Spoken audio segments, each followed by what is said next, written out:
Live. We are live. All right. We're So live. let's What do get you got to for it. us this morning? It is go time. No. It's go time. So, a couple breaking news stories this morning. First of all, the RCAPS, along with the Cayman Islands Coast Guard, is actually looking for a missing kayaker. Oh, no. So, they are asking for anyone who is in a position to assist with locating this individual to reach out. They are doing an assessment this morning to try to figure out what the way forward is going to be. But definitely, it's very, very concerning for sure that this Yeah. person has gone missing. Yeah, About well, 2 did to they 3 go miles is what we heard offshore. did they go So at missing this today particular or time, yesterday? How far?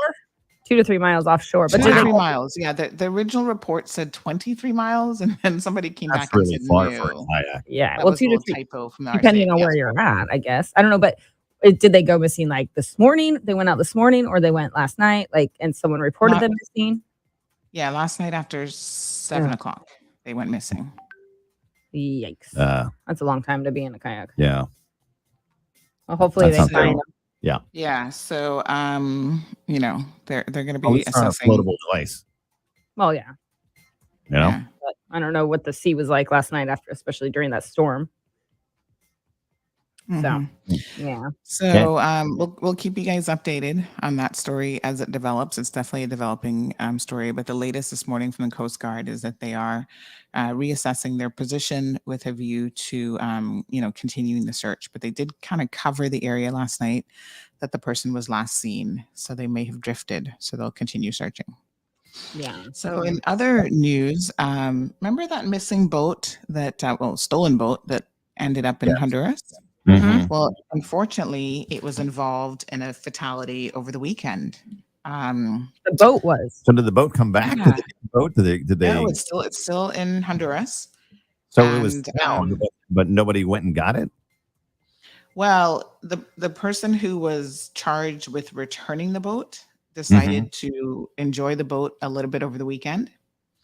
And that enjoyment meant that he ran into a smaller boat and another man actually lost his life. And now Oh that no! man who was in charge of the boat has been arrested. Yeah, it's a crazy Jeez. story. It's just unbelievable. So, we extend our condolences to the young man from Honduras who lost his life in that incident. Yeah. So, Carifta news. Cayman has been doing extremely well. Congratulations to the swimming team in the 400-meter relay. They took gold and set a new record for Carifta. So good on them. In addition to that, that was the 400 meters for women, by the way. And then in addition to that, we also have a couple track and field athletes that have actually done quite well also. So it looks like we are at 28 medals according to CMR. Wow. And that's our total medal count. And so Andrew Stone took gold in the under 16 long jump on Saturday. So really congratulations to him. And a few others. So we'll get all the names and put them on the website. But definitely swimming and track and field and the long jump did extremely well. I always wanted to be good at the long jump. I was never good at a long jump. I was never good at that. And like I think you got to be tall for the long jump to work for you. Yeah. But I'm scared of heights, but the pole vault would have been awesome. I was always afraid that thing would snap when I'm leaning back on it. Probably. Or it just wouldn't go forward anymore. You can just go straight backwards. There's a whole slew of videos online of people who just enjoy watching people doing the long jump. It's like a thing, apparently. Okay. They're called fans. Only fans? No. They're called fans. It's like people watch sports all the time. No, but I think they're watching the long jump for a totally different reason. I'll tell you guys off air. Oh. All right. What reason is that? Yes. Really skimpy shorts. It really is the skimpy shorts. It really is only fans. Yes. Oh, Okay. So anyway. Why do men have to make things creepy? Well, how do you know it's men? I know. Totally. Hmm? So Okay. Maskgate, which blew up over the weekend, where the Minister of Health was alleged to have taken a tour in Little Cayman of a health facility without a mask has really taken off. So we're going to be dissecting that this morning Okay. on the show. So make sure you guys tune in. There's a bit more to the story that has yet to be revealed. And, CMR has been digging deep. So we will get those details to you. And mask mandates in the U.S. This is kind of big news. A Florida judge, a federal judge, has overturned the CDC's mask mandate, saying that it went above the scope of what they are permitted to do.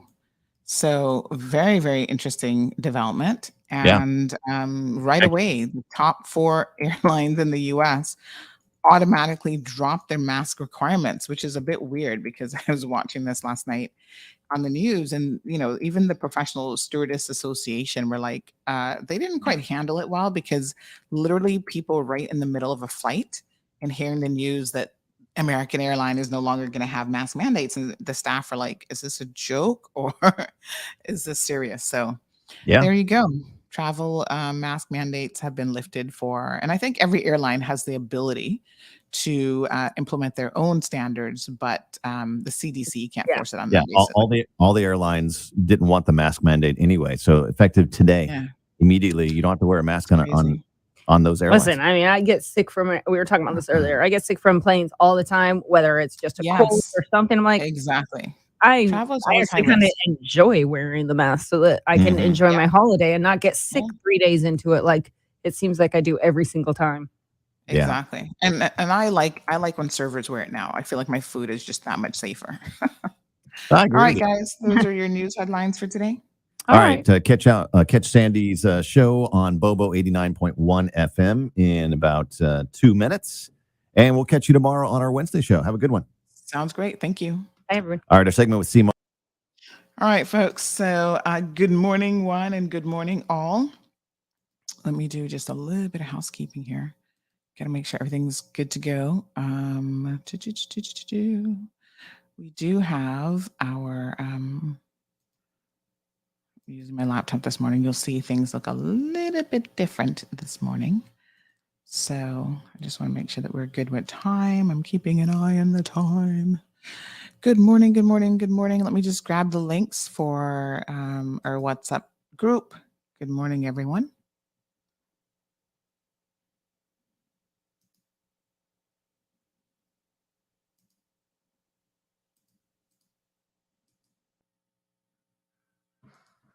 So I see that a lot of stuff happened over the weekend, which we will get to here in a second. My apologies. It's always tricky using a laptop, I gotta tell you. Trying to get over to the next screen over here.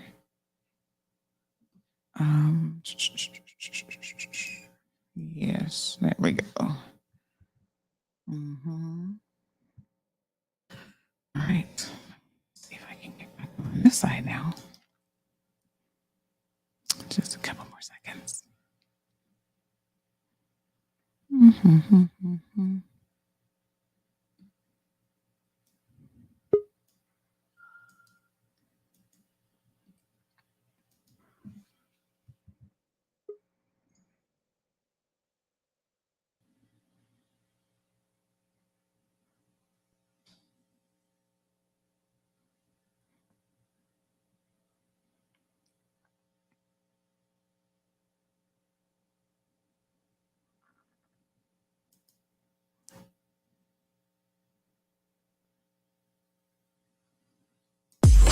Peppermint, sorrel, ginger, fever grass, or English. Get it ready.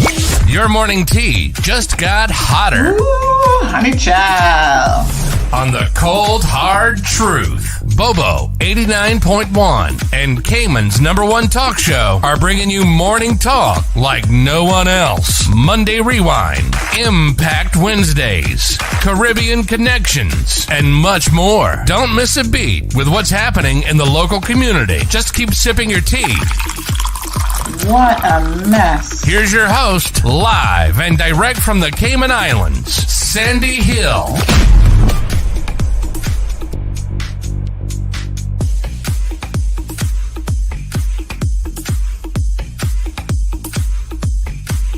So good morning, Cayman. Rise and shine. It is Tuesday morning, April the 19th. Let's get it. Everybody wake up, roll out of bed. Actually, you don't even have to roll out of bed. Just roll on the other side of the bed. Make sure the volume is turned up. We are ready to hit the ground running this morning. Happy Tuesday. I know we're coming off of a long holiday weekend, and it always feels really weird when you have the Monday off because everybody always still thinks that it's Monday when you have to get up and go to work, right? So, yes, rise and shine. I think the kids are still out on Easter break this week, so hopefully they will be safe. We do have our guests in the studio. We're going to be talking about health and wellness this morning. Of course, it is Rundown Tuesdays with none other than Health City. We want to ensure that you guys are actually doing your part to maintain your health. And I love these segments with Health City because the whole idea really, folks, is that, we want to, physicians have a part to play, but obviously you also have a part to play, including, whether or not it's booking your executive health checks on a regular basis. It could be actually, eating well and exercising on a regular basis as they've recommended before. So all of these things we definitely want to encourage all of you to do. So this morning we're going to be focused on the eating part of it, which most difficult part. So let's just have a quick look before we bring our guests in. We've got a little video here. Again, they're continuing their specials for the month of April for the executive health check. So if you've not had an opportunity to book that as yet, please consider doing so because this is a great way to get sort of a benchmark on where you are with your health at this particular point in time. Our executive health check is an ideal way for you to manage your health and well-being. Knowing you are healthy or finding small problems before they become big ones can provide you with confidence and peace of mind. Using the latest in medical knowledge and technology to identify your risk of future disease, our executive health check includes a consultation with a trusted Health City physician. You'll receive a comprehensive evaluation of your overall well-being, including customized lifestyle recommendations and health advice. The entire process is seamless, from check-in to your delicious healthy breakfast through to hassle-free billing. We provide a one-stop experience with direct access to our specialists, facilities, and diagnostic technology. With Health City's leading healthcare professionals under one roof, a health check is the best personal investment you can make. Peace of mind for your health within your reach. All right, folks, welcome back. Peace of mind for your health. There's nothing like it. Let me tell you what's that saying? You can have all the money in the world, but without your health, none of it really, really matters. So good morning to Shamari. Good morning, Shamari. How are you? Good morning, Sandy. How are you doing today? Fantastic. Thank you so much for coming on the program again. And we also have a dietary specialist with us. We're going to go ahead and welcome, I hope I pronounced this correctly, Parmeet Kaur. Please tell me if I've gotten that correct. Yeah, good morning, everyone out there. This side Parmeet Kaur. Yes, good morning. It's so good. You got it right, Sandy. And just to say, I see you're in your Easter colors, looking fabulous. Yes. And I'm in a little bit of a different background today, but I'm still got my Cayman flag represented. Let me tell you, you always got to have that up. Right? All right. So good morning, folks. So we're going to be talking a bit this morning about the dietary components. Shamari, thank you guys for putting this on because as you can see from last week's show, we have a lot of foodies that are out there listening and we do enjoy and love our food. So, everything, I'm sure we're going to hear this morning about moderation and ways in which we can make some required improvements with our diet. Doesn't mean that we have to not enjoy the foods that we like, but we're going to certainly let your dietitian get into all of those details for us. So first of all, let us just take a little minute to speak to Mrs. Kaur here, and she can tell us about some of her credentials as a dietitian. Yeah, good morning, everyone out there. So I am dietitian Parmeet Kaur, working at the Health City. So I have been here from 2021.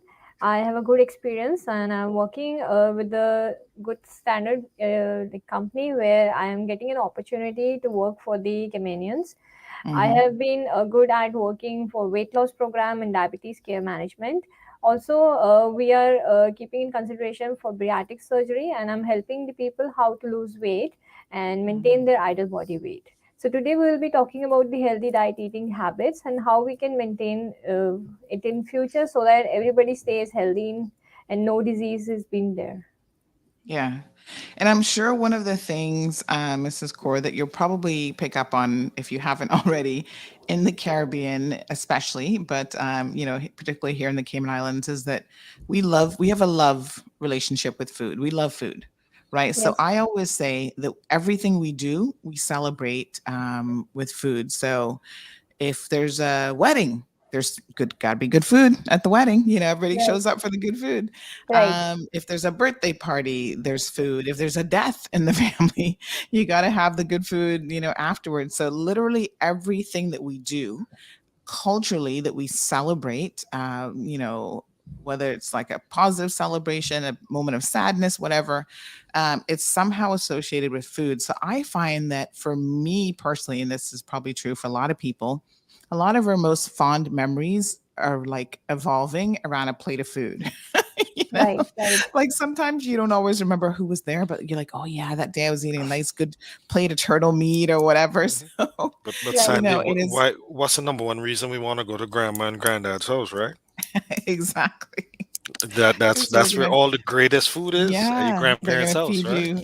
Absolutely, they're gonna feed you so well. So there is definitely this emotional connection with food. How much does that play into like when you have a consultation with a client, and you're trying to give them good advice, which we're going to start going through some of that here this morning.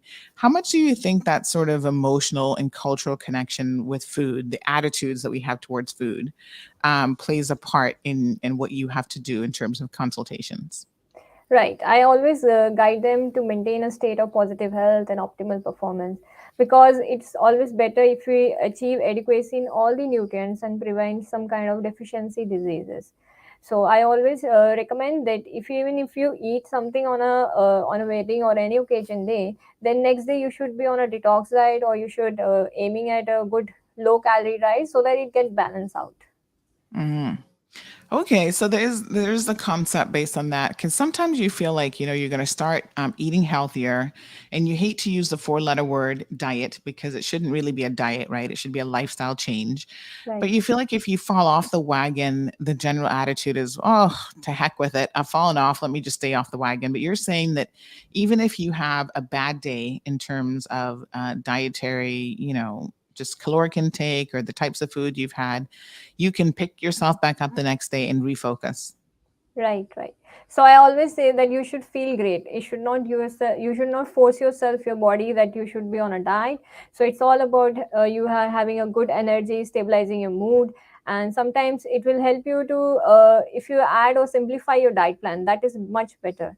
And Mhm, you can add some variety in your diet by adding colorful fruits and vegetables. mhm. All right. Okay, well, let's go through some of it. Shamari, you struggled with positive diet changes in your life? I mean, Yeah. I'll be the first to admit that I, absolutely love food, and yes, it is a challenge a lot of days. Oh, definitely. And I mean, as you said, all of the fond memories you have at times would be associated with food, and just also understanding portion control, right? So at Mhm, times even if you are not eating the healthiest, but you have proper portion control, you can kind of control your calorie intake. But a lot of times, we pile that food so it looks like a mountain, Mount Everest, and that's definitely something I always have to think about, right? Obviously, mhm, your greens, you need all of your healthy portions, but even when you're thinking about the rice and the meat, having proper mm, portion control is something that we can control, and I'm sure Miss Kaur will be able to tell us what appropriate portion sizes look like in a plate to mhm, ensure that we're controlling that portion as well. Prior to Miss Core doing that, just to further expand that she has been in this field for close to a decade. And the mhm, great thing about Health City that we always talk about holistic care is that even though, yes, we're a hospital, and if there is an issue, we will be able to help you, but her role is also part of that preventative care as well. So even when you have that Mhm. executive health check, there is always the dietitian that will be there to be able to help you, to guide you, to explain about healthy eating. And she had also mentioned when it comes to bariatric procedures, when you've reached a point that you've tried everything and you meet certain indicators that Mhm. bariatric surgery or the such may be needed in order to get it under control. Um, it's a full team of many different physicians, including the psychologist, including obviously the physician, and the dietitian is also included because it's a Mhm. holistic effort to make sure that you are the person that will, within reason, keep to the plans moving forward because you don't want to do surgery for surgery's sake. You want to do it to have a solution and ensure that it's sustainable. And she plays a key role in that team's decision and the bariatric surgeries and the such as well. Mhm. All right, very good. We already have questions coming in, interestingly enough, about the bariatric procedure, but we'll get to those here in just a little bit. So, what is considered healthy eating? How would you define healthy eating?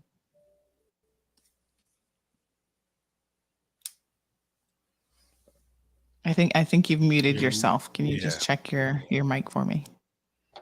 Yeah. Am I audible? Yes, thank you. So I feel that healthy eating is all about like feeling you're great, enthusiastic, you're having more energy, you're not punishing yourself that you're on a diet, you're feeling Mhm. enthusiastic, and it's like all stabilizing your mood and keeping yourself healthy. So I always keep into my mind that I should be eating good rather than eating a processed food. That is all about healthy eating. Your natural foods are very much more good than the processed food. Mhm. So, you mentioned a couple things there that is quite important. So, you talked about processed foods. Let's make sure that we have a baseline definition of what processed foods actually are. Okay, so processed food like which are added with more of salt or sugar, like if you opt for some kind of chips, cookies, crackers, that are all kind of processed food, frozen foods. These are all added with more of preservatives like salt and sugar, which will not be a good Mm, for your healthy living in future. mhm. And, just in layman's terms, one of the things that I've learned along my journey is that if it's in a box, it probably is not very good for you. It's Right, processed. right, So right, try to stay away from any is packaged because right, in order for it to be in a tin or a box, probably has been, preserved in some way, which means that it probably has a lot of salt or nitrates or other things in it that are simply not really all that healthy for you. right, right. Absolutely. Mhm. We can All read the right. nutritional information at the back of the any product.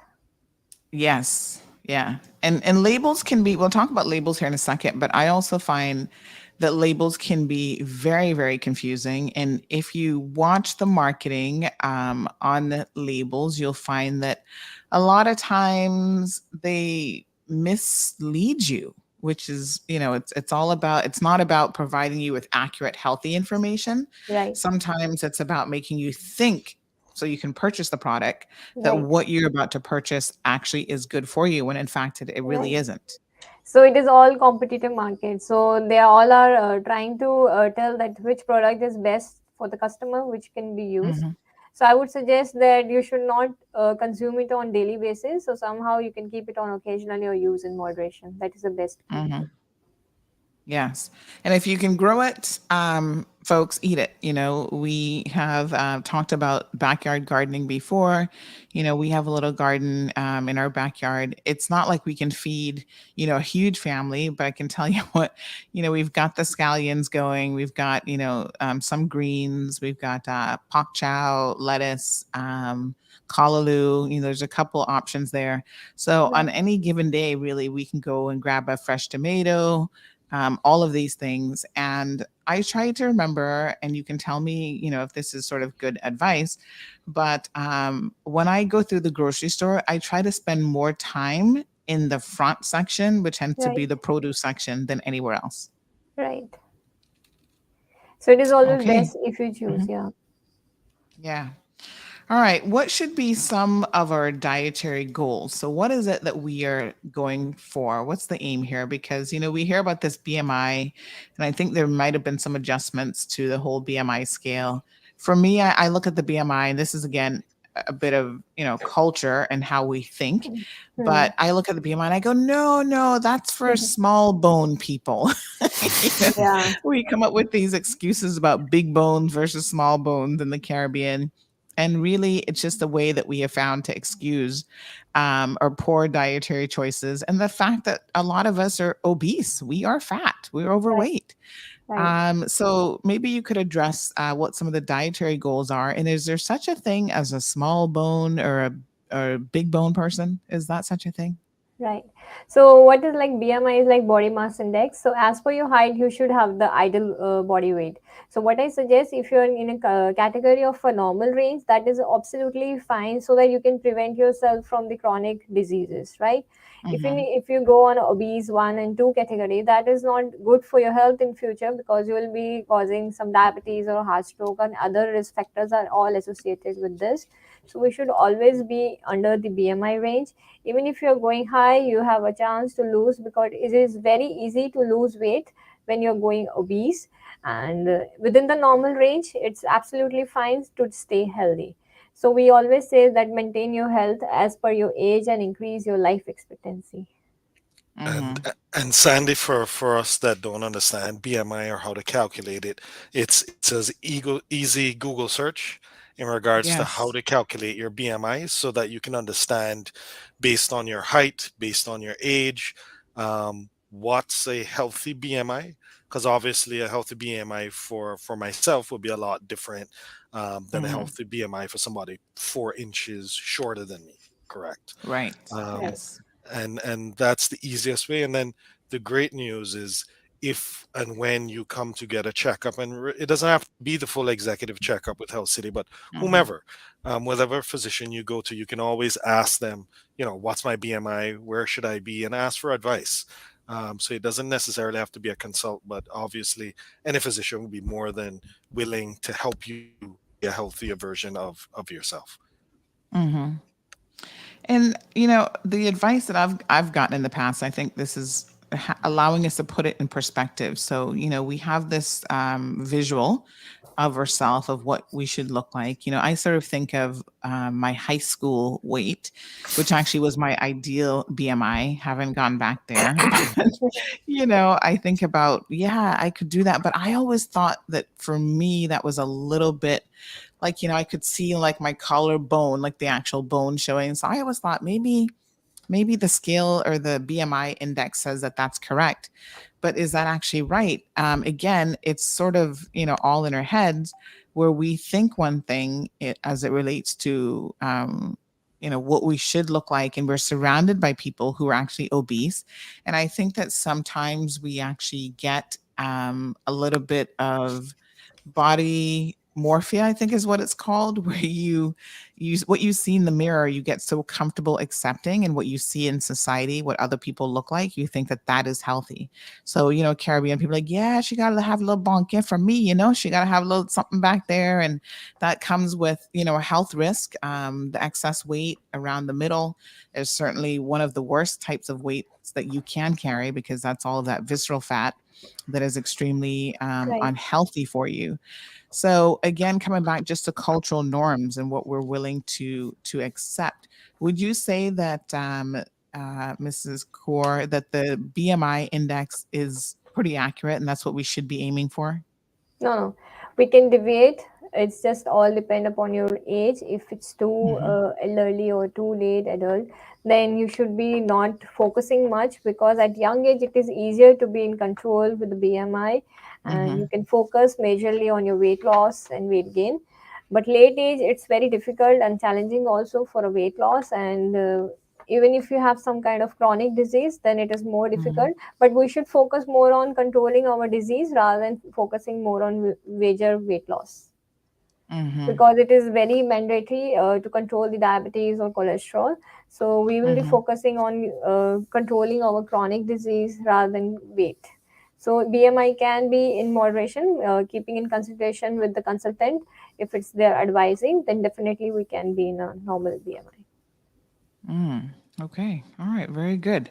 All right. So let's look at some actual healthy eating tips now that everyone can take on board. Some good recommendations on, what we should be doing. Right. So I always say that simplify your diet plans. It's all about when you are doing some smaller portions. So always eat your breakfast and have your smaller meals during the whole day. And it is always better if we can add some variety in our diet by filling up with the fruits and colorful vegetables, which will give you good vitamins and minerals, which will immune our boost system. That is very important. I always say that you should eat slowly because our mind takes times to understand whether we are full or having a good satiety. So it is always better that you should eat slowly and listen to your body. If it's full, you should not overeat. Like we have suggested that we should have a good smaller portion size. So it is very good if we keep in mind that how should be our portion size and how much we should eat during the whole day. So I always say that you should have a 7 to 8 meal services rather than going for 3 major meals. Because if you give short breaks, then your body will also try to adapt and you will be maintaining your normal ideal body weight. All right. And we do have a video here, folks, that we're going to go ahead and play as it relates to, again, just sort of these healthy eating options for us. So, it's all about maintaining a balanced diet. And these are some of the recommendations.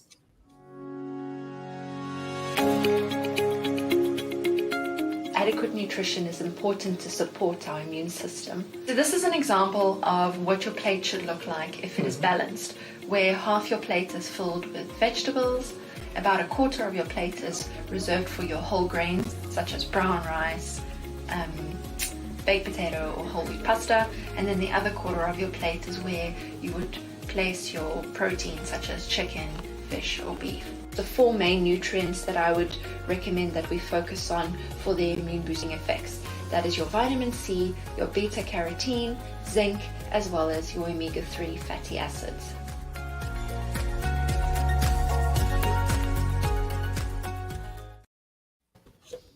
All right. So again, the idea is all about balance, nothing extreme. So some recommendations there for a balanced diet include making sure that you're getting your food groups covered.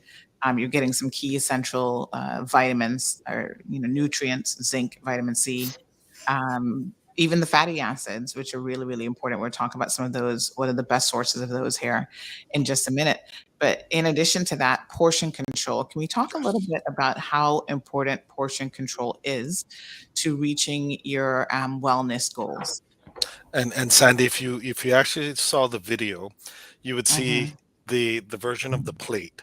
Half of that was for your veggies, Yes. 25% was for your rice, and 25% was for your meat, right? Now, Yes. if you would have seen me a few years ago, right, half of that would have been the meat, and probably another half would have been the rice, and the veggies would have been, squeezed in between the line, in between the two. Yes. So it was very started to understand that, you know, yes, you have a balanced meal, but you need to control the portion sizes in order to ensure that it's healthy eating as well. And also, Sandy, just to mention that we created those videos in the midst of COVID, and that would have been back in 2020. And just because, obviously, as we were learning about the disease as well, and people were sitting at home, we thought it was a perfect time to not only talk about all of the preventative measures, whether it's masks, hand hygiene, but also healthy eating, which would play a role in the full scope of the pandemic as well. Yes, absolutely. And I found that during the pandemic, I don't know if this, is sort of like other people felt this way, but I felt that it was a little bit easier to control your diet because you weren't on the go all the time. And as a result of that, you weren't eating out as much. And That's so right. one of the key ways, I'm sure Mrs. Kaur can share this with us, one of the key ways to really keep focused on your dietary needs is to make sure that you're actually cooking at home. You're doing a lot of home cooking where you can control the ingredients that go into that recipe, and you have a better control over the portion controls as well. Because when you go into a restaurant, you go to, our favorite places to eat pasta or whatever on island, and they put a big plate of pasta in front of you, to be honest, you're going to find it hard to not just keep eating, even just out of habit, right? So, home cooking really is the way to go if you can do it. Yeah, absolutely right. So I always suggest that encourage yourself by the consumption of that, consume less of fat, less of oil.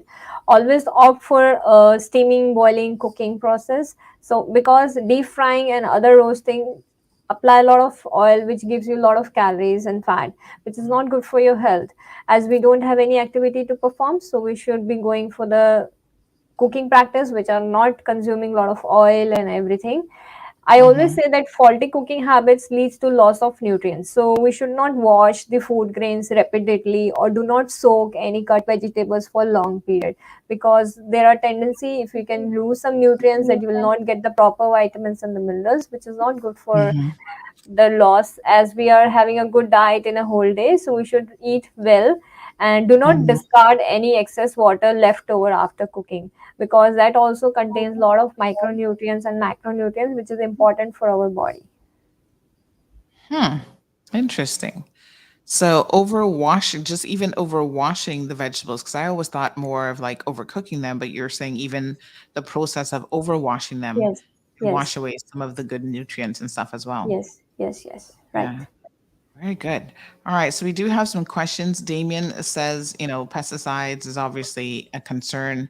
Well, the good news is, Damien, especially when you're doing the gardening yourself, there are ways that you can keep pests at bay, that are natural to the environment so that you don't have to load up your garden with pesticides.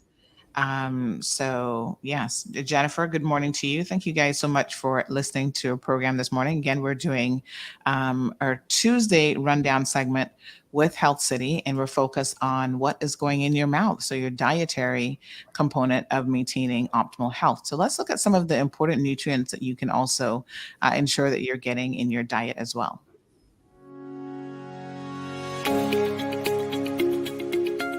But in addition to a whole food, unprocessed diet, we can increase our intake of certain nutrients for extra immune boosting effects. Surely the most well-known nutrient is vitamin C. And although you might find yourself reaching for that extra glass of orange juice, do remember that it does have extra sugar in it. So I would rather encourage you to increase your intake of whole foods high in vitamin C, such as your citrus fruits like lemon and grapefruit, mango, pineapple, guava, honeydew, and your red and yellow bell peppers. Another nutrient very well known for its powerful antioxidant activity is beta-carotene. The richest sources of beta-carotene you will find in your red, orange, and yellow fruits and vegetables, as well as your leafy greens. So the next time you are in the grocery store, stock up on your local pumpkin, as well as collard greens such as callaloo, spinach, and kale.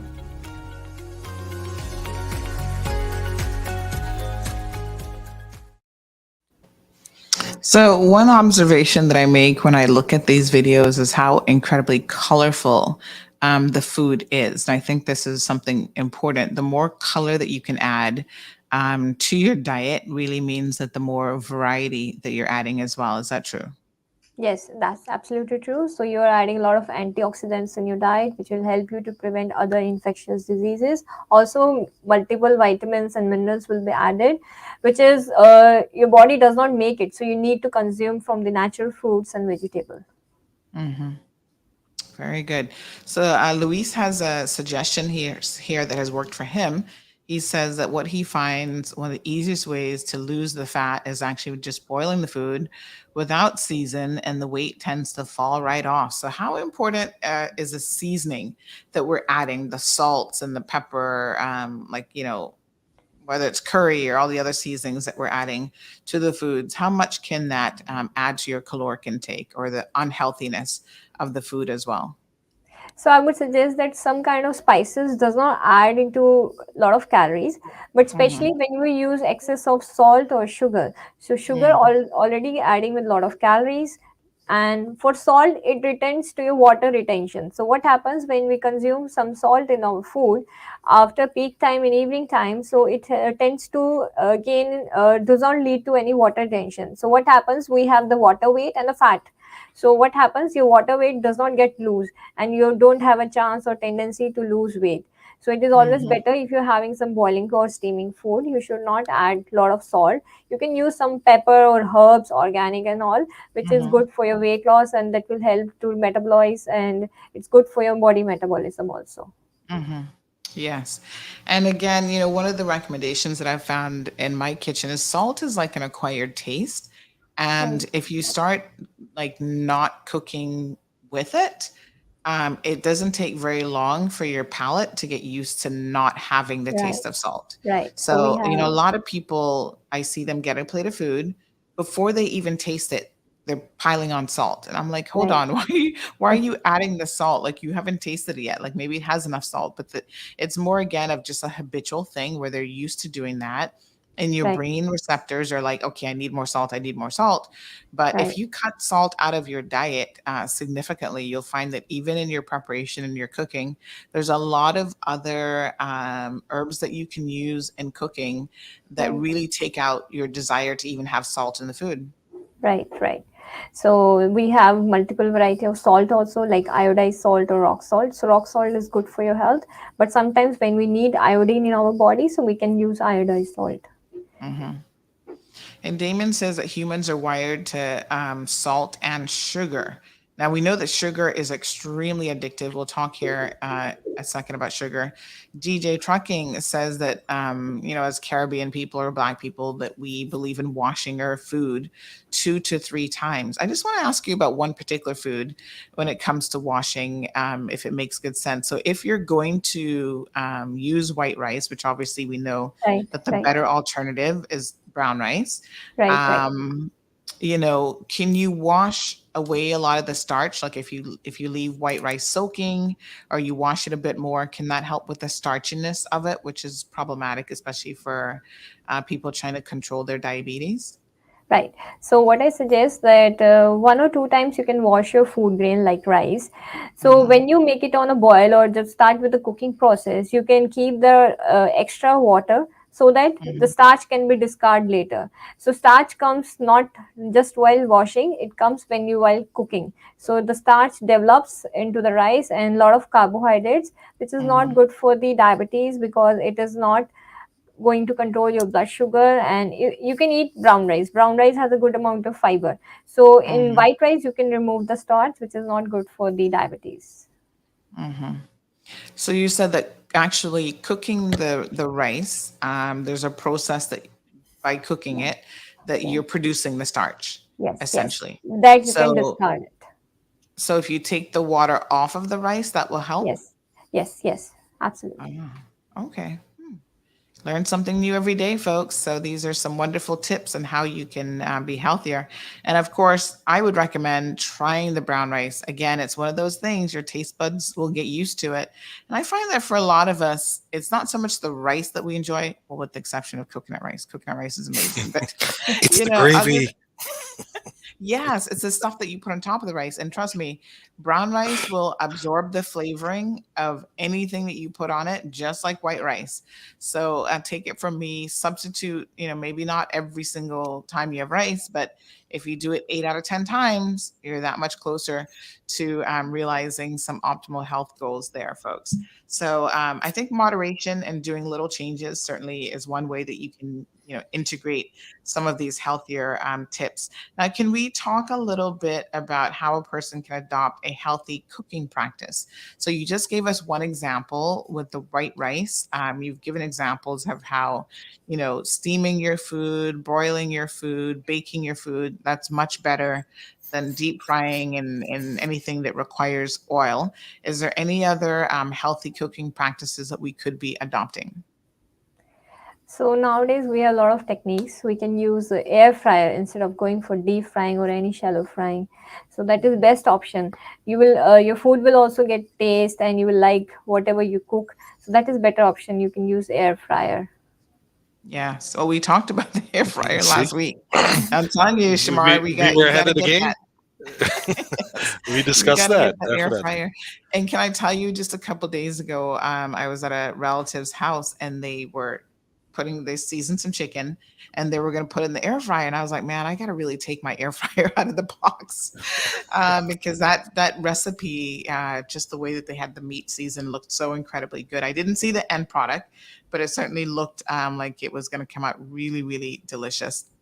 So again, folks, the idea with air frying is that you're using little to no oil, and you're still getting the crispy, quote unquote, friedness.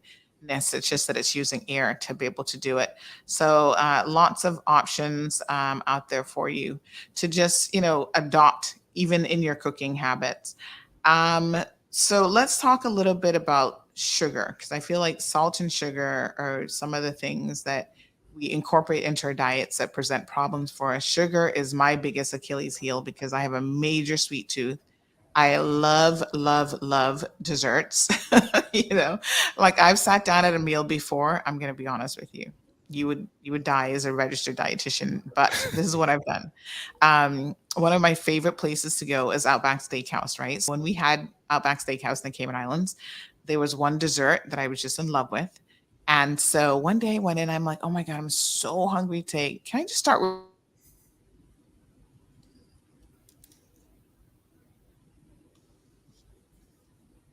like, why on earth would you do that? But, if we have a sweet tooth, what are some of the things that we can do to satisfy that desire to have something sweet, but it doesn't have to be the lava cake, it doesn't have to be a big piece of cheesecake.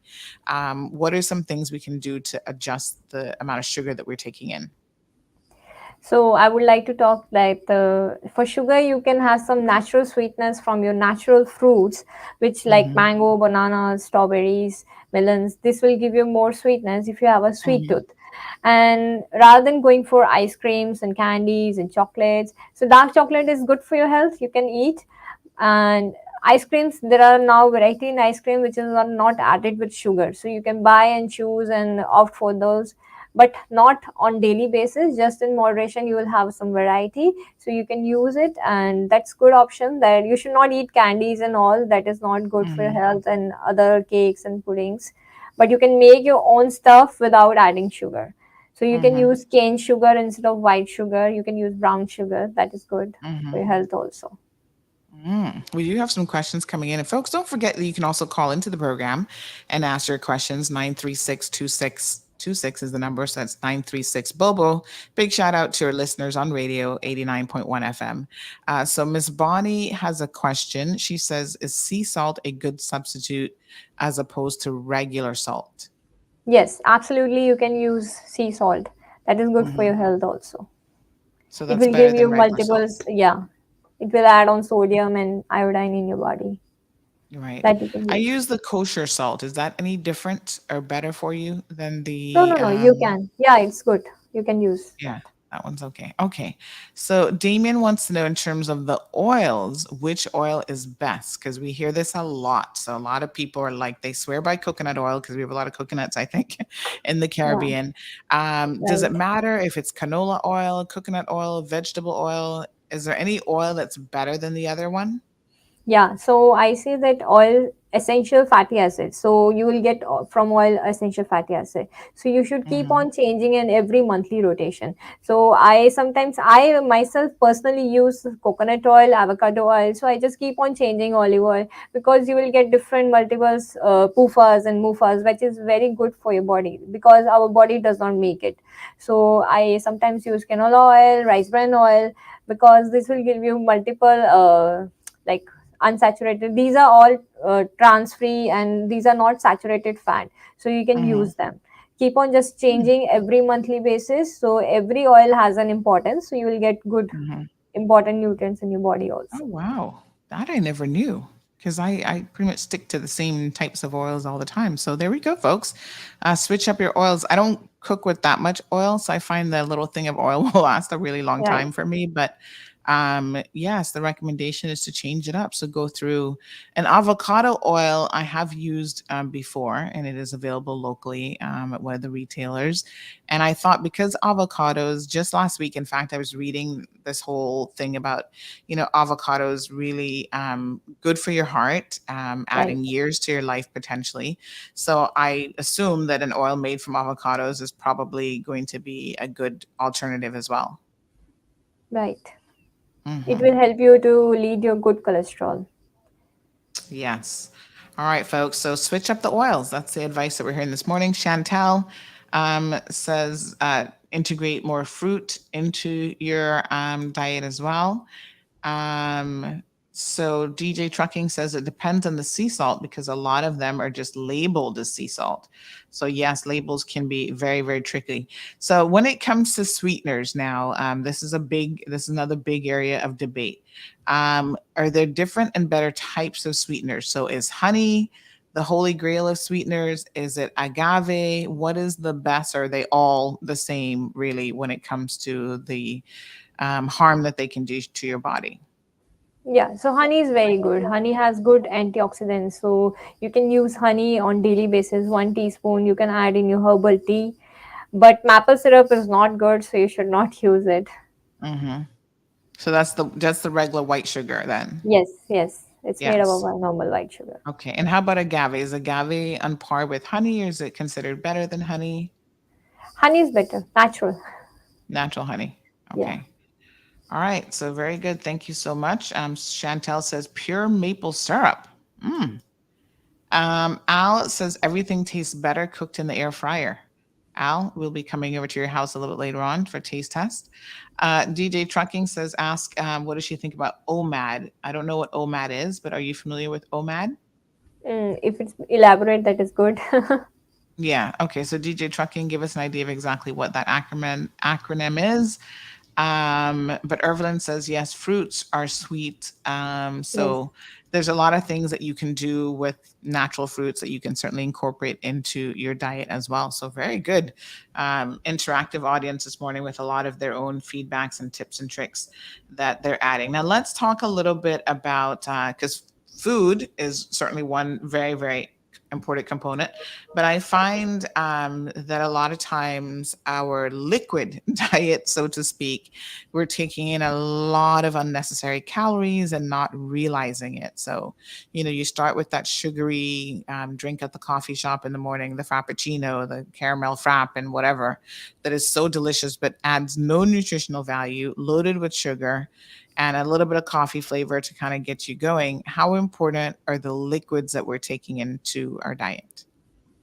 So I always says drink water. Water is very important. So that will add a good amount of fluid. If you're not fond of drinking water, then you can drink normal coconut water. That is also very good. You will get a lot of electrolytes. So you can Mhm. have a fresh coconut water in the morning or any kind of lemonade, because these are all. It will provide you vitamin C, which is good for our body. So you can have lemonade or any like herbal tea, organic green tea. So green tea also helps in weight loss. So Mhm. water will help to prevent the dehydration. So obviously it will help to decrease the tendency of any constipation or kidney stones. So you should have a lot of fluid intake, at least 2 liters, more than a 2 liters in a day. So people are drinking 2 to 3 liters. So that is Mhm. very beneficial. So you should have water in the diet. So nowadays people don't have time to drink water. So you can drink don't drink too much of aerated drinks, because these are not good added with sugar. So you should have a Mhm. normal natural water or anything which is available nearby you, so you can drink a lot of fluids and add on in your diet. Right. So water is the best. And then if you can't get to water, maybe some coconut water as a substitute. I love coconut water. I could drink that all day. So let's watch another video, folks. Of course, we know that a lot of it starts at the grocery store. Just going back to DJ Trucking, OMAD means one meal a day, sorry. So this is really the concept of intermittent fasting, I guess. But 1 meal a day doesn't sound like a whole lot. Is this recommended? No, it's not recommended. So you should not choose. You can do it for an alteration if you are doing some kind of major weight loss, but I would not recommend, because your body will get into deficiency. You will lose a lot of vitamins and minerals, and you will tend to get into the other. You might gain some blood sugar problems, because a lot of fasting hours will tend to change in your metabolism, so you can have some kind of diabetes in future. So it is not recommended for young adult. You can do that because it is a 16 hours windows and 4 hours you can have, so that is good, but not for any kind of elderly people or any who is majorly suffering from any chronic disease, because that is not advisable. You can do a healthy weight loss rather than going for any intermittent fasting or keto diet. That is not advisable. So, okay, folks. So the OMAD, or 1 meal a day, is not ideal for everyone. So if you're younger and you have no health issues, then that's a potential option for you to control. Because basically what you're doing is you're depriving yourself of the calories for the day, right? It's an extreme, restraint on your calories. But that also means, folks, that you have an extreme restraint on what you're taking in for your nutrients as well. And so Cora is saying that that's a problem. So you have to be very careful with, it's hard to get all of your nutrients for the day out of just one meal. Damien has a question. Damien says, does it matter what kinds of food you eat for breakfast, like meats or seafood? So how is it to start off your day when you're literally breakfast answer, you're breaking the fast? What should you be breaking it with? So I always suggest that breakfast is important. It should comprise of complex carbohydrate and protein. So seafood, it's always better that you should have a seafood during the lunch time or the dinner time, because it is the first meal. So you should have a good quality protein like eggs or anything you can make it of. And you can have some milk porridge that will also add some protein and carbohydrate. You can have a oatmeal porridge or cream of wheat. That is very good healthy options. And you can make some smoothies also, fruit smoothies, green smoothies. That is very healthy option. So during your midday, you can have that smoothies added with nuts and seeds, which is very important for our body. All right, very good. All right, so let's watch another video, folks. It all starts at the grocery store, and we know that can be very, very challenging to ensure that we're picking up the right product. So here's a little bit of advice.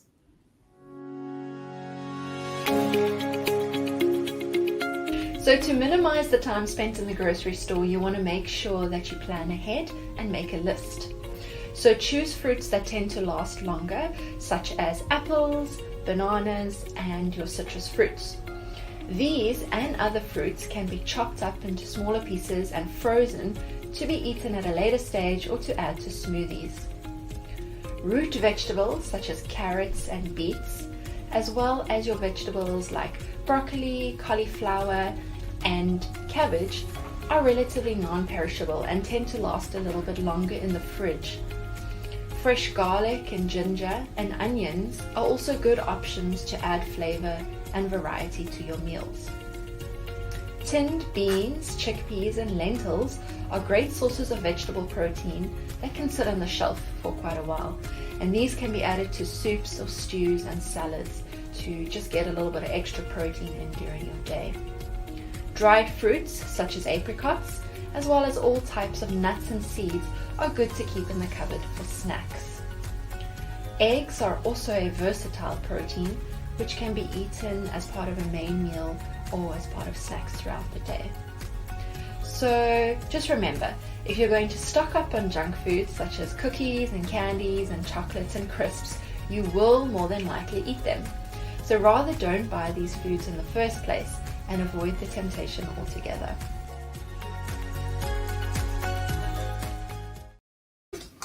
All right, folks. So avoiding temptation at the grocery store. I thought those are some excellent advice given there in that video, especially the planning ahead, because they always tell you do not grocery shop when you're hungry.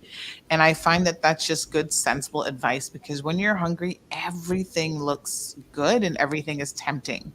All the bad choices are made when you're hungry. So make sure that you go to the grocery store being, satisfied before you go. And also plan ahead by taking your list with you, because you're less likely to sort of emotionally grab at stuff if you're working off of an actual list. So if you've got everything in that list that you need, you need to pick up tomatoes and, whatever it else is on the list, you're going to stick with it if you've got a plan. So it's all about planning ahead.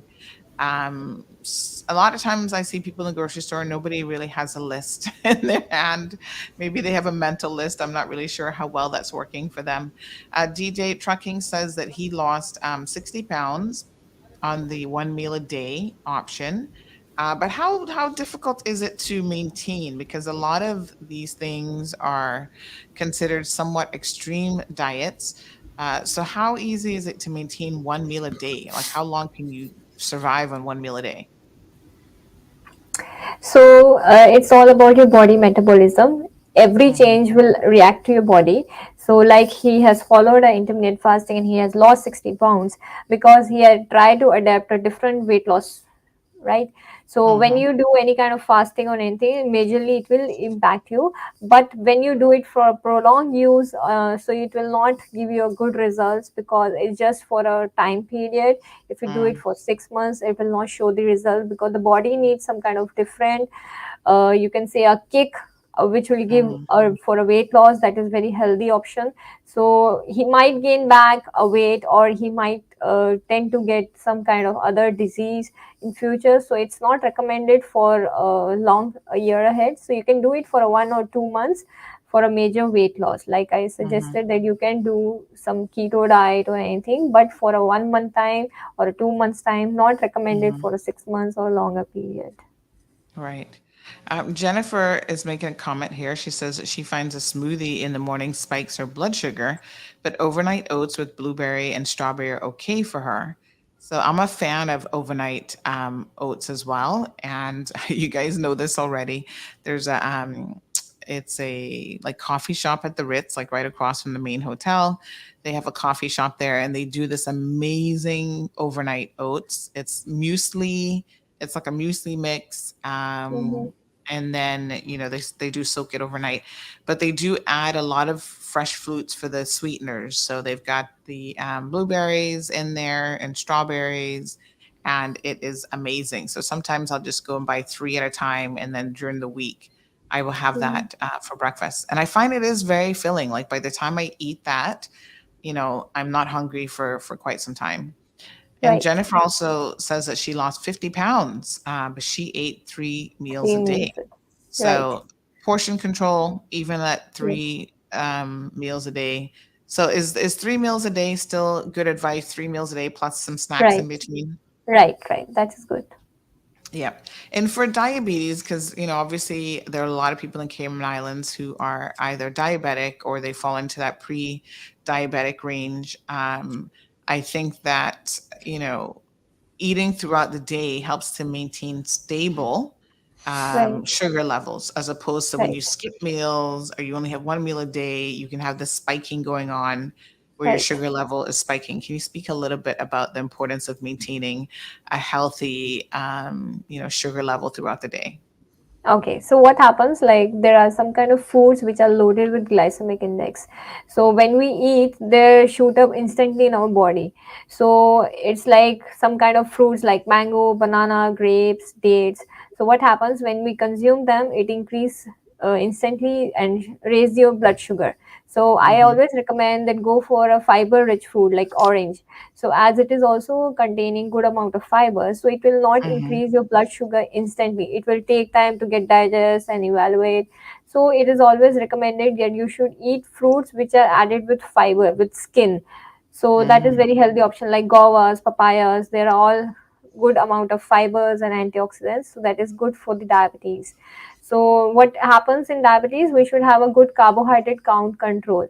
So that leads to Mm-hmm. your portion size. We should, like we have suggested in previous slide, that you should have a proper platter with containing of fiber and protein, more less of carbohydrates. Mhm. So that will help to control your blood sugar, and it's good for the diabetes. Right. Well, I hope that one day we can really focus in, Shamari. This is like, I think we need to do a grocery run where we actually go to the grocery store and we go through like some of the Definitely. healthier choices, how to actually look and read labels. Cause, I have paid attention sometimes to labels, like it'll say low sodium. And then I pick that up and I compare it to the regular one. And then I'm shocked when it actually has more sodium than the regular one, but it said low sodium. I'm like, what? So you've got to really read the details. The devil's in the details, right? So that's very, very important. Miss Iva, good morning to you. Thank you so much for tuning in. She says that she enjoys the overnight oats from Foster's as well, and she's having one right now.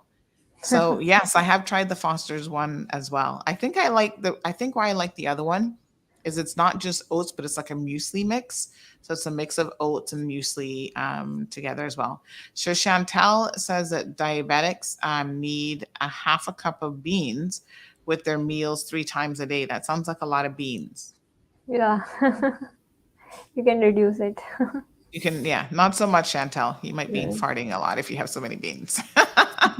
Mario, good morning. No, sorry, Melissa, good morning.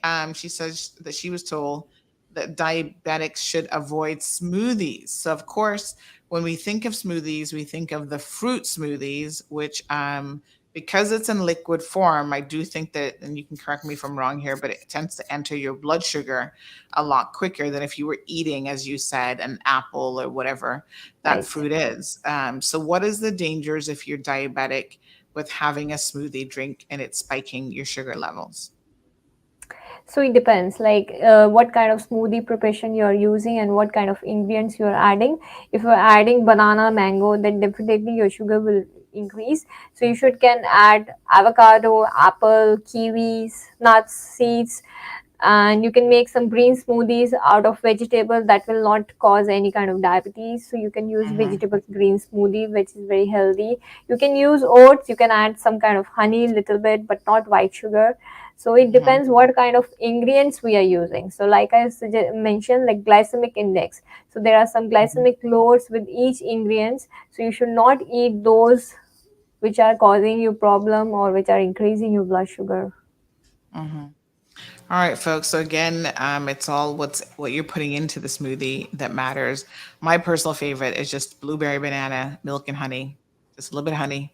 But yeah, I try not to, I don't eat it every day. And what I find too is not having it first thing in the morning as a breakfast substitute, like have something more substantial for breakfast, Right. and then maybe do it like a late afternoon snack is a good idea. So thank you for that recommendation, Melissa. And you're absolutely right. It certainly depends on what's going into the smoothie. Good morning to Emma. She's wishing everyone a beautiful day. And Damien says, yes, it depends on the fruits being used, and some veggie smoothies are also good. And you can do a combination of the two. So you can do a veggie smoothie, but add a little bit of fruit for the sweetness or to improve the flavoring, because sometimes the straight veggie smoothies can be hard on the palate to enjoy. So DJ Trucking says you get used to it after a while. You don't feel hungry. This is going to match his 1 meal a day. You wake up feeling energetic, unlike the 3 meals a day. I know people that have been on it for years and are very healthy. So you've got to make sure, I think DJ Trucking, is that you always consult with your primary physician to see what is best for you. There's no, perfect plan that is ideal for every single person. There are people who will have to tweak their diets, and there really are some people who need to spread out their meals throughout the day. And you'd be surprised because you can sit down and eat 1 meal a day and get like 2,000 calories out of 1 meal. So again, it's not just the 1 meal a day. It's what you're taking in, what you're actually eating. So almost 200 people on the live stream. I'm sure tons more listening to Bobo 89.1. Do send us your questions. We do have a caller who sent a question earlier, a listener, I should say, who sent a question earlier about the bariatric surgery. And they want to know that they've had the procedure and they still find themselves extremely hungry and eating what they're not supposed to eat. What should they do? Yes. So always say that you should power up with your proteins. Like that means you should have a protein supplements in each your meal so that it will not give you too much of calories. So you can make some smoothies or you can add some vitamin supplements into your diet, because in bariatric surgery it is not advisable to eat a good amount of portion size. So we have to cut short and do a follow on a weekly basis. So we have from week 3 to week 6 a plan which is like puree diet or soft diet, semi solid. So after 3 months we are on a normal regular diet. So if you're on a normal regular diet, you can eat well and you can add a lot of variety, but there is a lot of restrictions pre early and post time. So we need to follow those, and we need to add some supplements which is good and less in calories, no added sugar. That is good healthy option during the weight loss and management. So there's a lot of people who've had this bariatric surgery, and first of all, it's not necessarily the end all and be all, because I've seen people on it that have lost the weight after the surgery, and then they've actually gained it back. So it's possible to gain weight although you've had this extreme surgery, right? Right. So what happens when you're on a regular diet, you tend to eat too much. So again, we say that portion size is important. And if you don't exercise and you just keep on eating, then you are gaining a lot of calories. So it is always recommended you should exercise for at least 45 minutes a day, because it is a best moderation key, so that you can metabolize and your body weight is an ideal body weight.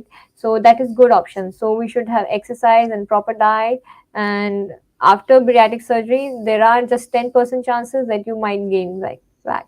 And that's Yes, and why, it's Sandy, even with the yes. bariatric surgery, prior to going into it, it's supposed to be a lifestyle change. So that's why you make sure that you have all the physicians around you, you have the dietitian, and you're actually analyzing whether or not the probability of the person that potentially will go through the bariatric surgery is a good candidate to change their lifestyle to ensure that they keep the weight off. So there are quite a few times that people who actually would go through the consultations, the doctors make the decision that they don't think they're ready because they're not ready to make that lifestyle change, and we're not just going to go ahead and do the surgery for you to gain weight afterwards based on not being willing to go through what it needs as well. Exactly.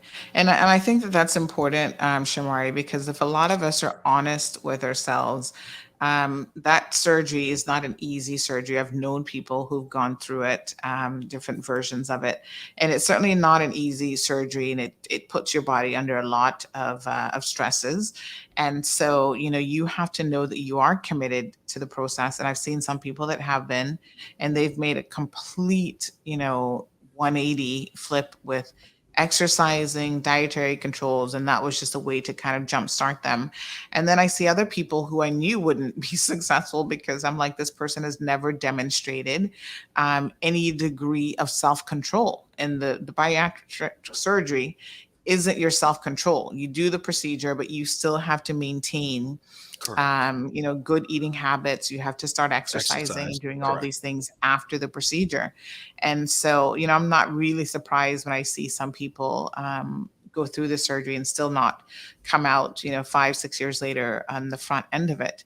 But it can certainly be a lifesaver, especially if you're, diabetic and you're suffering from chronic lifestyle, issues. This can be a way to kind of jumpstart you in that positive direction. But it is a lifelong commitment, and there's a lot of not so pleasant things about the procedure that change your life, including just how your body even absorbs nutrients, because you have a smaller stomach, depending on what procedure you did. But, you certainly have a smaller stomach. Like when you have to go to the bathroom, you've got to really go.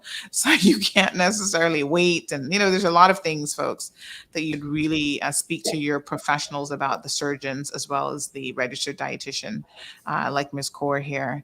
So Blair, Hero Blair is joining us. He says, good morning, Sandy. This program is indeed a healthy one. And Damien says, how much should spicy pepper intake be? So is there such a thing as having too much hot pepper or spicy pepper in your diet? So it is not recommended. It will cause you a lot of acidity and gastric problems and ulcers. So it is not recommended to take too much of hot and spicy meals. Now I know, Ms. Kaur, you're from India, so you guys like a little bit of extra hotness in your food. Right. My husband's lineage, he's Jamaican, but they're Indian people, so they eat a lot of spicy food, but he Right. personally doesn't like it. So Right. sometimes I've had curry chicken from his mom, and of course that style of curry chicken is totally different. And it has literally, as I'm eating it, it's like burning my stomach, and I'm like, oh my God, I can't eat anymore. So that's too hot. That's too much. Right. We should Yeah. not use too much of red chili powder. So green Yeah. chilies, natural green chilies is very good for your health. You can add into your meals for an hot spicy. Mm-hmm. All right, folks. So just be careful. Everything in moderation, I feel, is good for you. Well, So don't overdo it. and Sandy, I just have to state that I don't know if it's the second or third or fourth generation Indians in the Caribbean that their food is just extra spicy. Because I remember a gentleman, Mr. Ishwar Prasad, when I was at the Department of Tourism, who used to sit in the lunchroom and he would have like 4 Scotch bonnets that he would eat off the stem from Trinidad, right? So I had this impression that, everybody from India must really eat hot food. And you'd be Yeah. surprised that a lot of our doctors and the such, they won't touch our Scotch bonnet because it's too hot for them, right? Right. So it then said, I'm wondering, and then I've had the same experience in Jamaica and Trinidad, but even with a lot of the Indian foods, the chilies are, I guess, more for taste versus heat at times.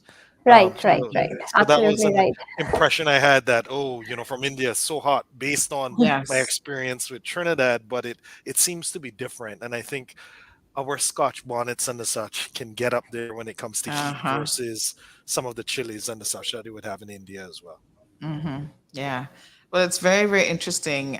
Even again, how, regionally food is prepared differently. We use different spices and we get used to, different degrees of hotness with the food. So Damien says India is the spice capital of the world. So yes, India has a lot of turmeric and other spices that, we're appreciating worldwide now about the benefits. I think turmeric is anti-inflammatory. And so there's a good, place to have that in your diet as well. So folks, thank you guys so much. Some great comments coming in for sure on today's topic. Let me just make sure that we've covered everything. Our guests are going to be leaving us shortly. But so drinking water frequently. Let's talk a little bit about the essential fatty acids, because this is something that your body requires, it actually needs. And what are the best sources of the fatty acids? Yes, absolutely right. So our body does not make the essential fatty acids, so it should be coming from the food we eat. So there are 2 types, like omega-6 and omega-3. Already people are adding a lot of variety. So like omega-3 comes from your salmon, eggs, walnuts, flax seeds. So you can add daily in your variety. And omega-6 is coming from your plant oil and seeds. So you can use sunflower oil or sunflower seeds, walnuts. Grapeseed oil is also very good, corn oil. So these will give you a lot of essential fatty acids which our body does not make, and it will help you to save energy, because these are all kind of building blocks for your cell membrane. That is very important, as it stores energy for your body. So it is important to have the essential fatty acids in our diet. So I love salmon. And, I think that salmon is a good choice for the omega-3 fatty acids. Right. But there's also the omega-6 fatty acids as well. What foods contain the omega-6? So omega-6 come from your plant oils or any kind of seeds you're using, like sunflower seeds, walnuts, corn oil, or grapeseed oil. So it comes generally from the oils, plant oils. Very good. All right. So one more video, folks, how to eat to support a healthy immune system.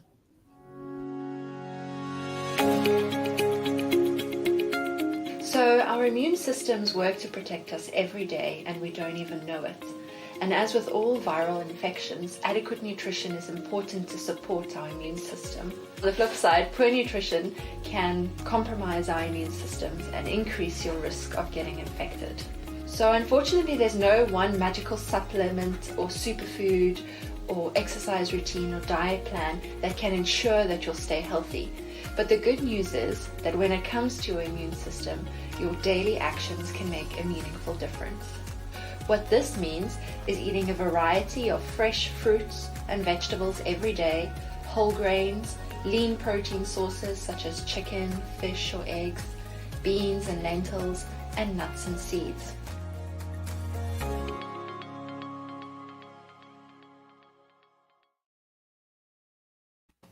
All right, folks. So again, a healthy immune system is something that we've all been super focused on, obviously, during this pandemic because of COVID. And there's a lot that we can do to ensure that we have the right levels. I know last week, Danny Warren was talking about, vitamin D levels being important to fighting off, any sort of infections and, sometimes not just fighting it off, but even prevention in terms of catching certain things. So really, really important to have the support of a wonderful diet. So have you found, Core, that some people were struggling with, having this optimal diet and it did impact their actual immune system as well? Yes, absolutely. I have found that people who are doing a lot of weight loss programs, so they are compromising on the immune system, especially during COVID when you are in need of getting a lot of immunity in your body. So you should not do such things because that is not being advisable. You're not getting a lot of proper protein and you're losing a lot of vitamins and minerals from your body, which will help you to actually fight against all these infections, like all these kind of viruses. So it is important to have a proper diet. As we know, we are going through a pandemic time, so it's not advised to go on a long time for this kind of deficiencies of nutrition diet. Okay, wonderful. Well, thank you both so much for coming on the program today. I'm sure that we'll be speaking more with Health City's registered dietitian, Parmeet Kaur, and of course, Shamari is here as the head of all things marketing. He's the marketing guru over at Health City. And we've got some great things that we're going to be doing with them folks, actually going in the field and, walking through the grocery store, having a look at some of these labels so that we can just make some really better decisions, because it comes down to having the knowledge and information so that we're equipped to, when we're in that situation, make the best possible decision about our dietary needs. And Sandy, just to mention, I know you're going to be angry with me. No giveaways this week, Okay. but next week we're definitely tune in for the giveaways because Okay, wonderful. getting in preparation for Mother's Day, we will be giving away free mammograms right here on your Oh, show. wonderful. So we will have 3 of Nice. those so that persons can definitely Awesome. call in and answer the question. So they'll need to listen intently to the show to make sure that they're going to be able to answer the questions that would be given. And just to state before we leave that our anniversary is still going strong. So $500 US executive health checks you can get at Health City. And for the most part, within your wellness benefit, it should be covered. So you'll potentially, for the most part, have zero out of pocket when you come to us for our executive health check during the month of April as well. Wonderful. All right, folks. Well, thanks again to Health City. This has been another Rundown Tuesday segment. Folks, I hope that you've enjoyed the program today. It's been extremely educational. I find that there's so much that we don't always know. We might have incorrect information that we've been operating off of for years. And of course, when you have correct and accurate information, that will help. Dr. Kaur, people can reach out to you. They can make an appointment at Health City, of course, and have a consultation with you. The young lady who mentioned that she's having some issues feeling sort of saturated because of her diet, I've suggested that she make an appointment with you and you can help look at what she's eating to make sure she's getting lots of fiber and protein and all those important things that will help keep her fuller for longer. Right. Absolutely. We can look into the detailed diet planning. All right, folks, when you got a plan, you can work it and you can do well. Thank you again to our guests for joining us today. You guys have a wonderful day. Thank you. Have a good day. All right, folks. Now we're going to be moving on to the program. We're going to get into a little hot politics here in a second. What can I say? I feel like Tuesday should be after a rundown, after we get a full rundown with Health City, we got to do a whole segment on keeping them honest and just keeping you guys in the loop in terms of, what is happening in this country. So what can I tell you? Big, busy weekend. So let's go ahead and switch gears a little bit and we can talk about some of those topics. The Cold Hard Truth is Cayman's #1 talk show since it debuted in March 2020. According to independent research, we are the most listened to talk show in 2021, and most people prefer us to any other options on island. We tackle tough issues some days, and other times have fun and lighthearted discussions. But most importantly, The Cold Hard Truth is here for you. Thank you for your support as we continue to be the voice of the people in 2022 and beyond.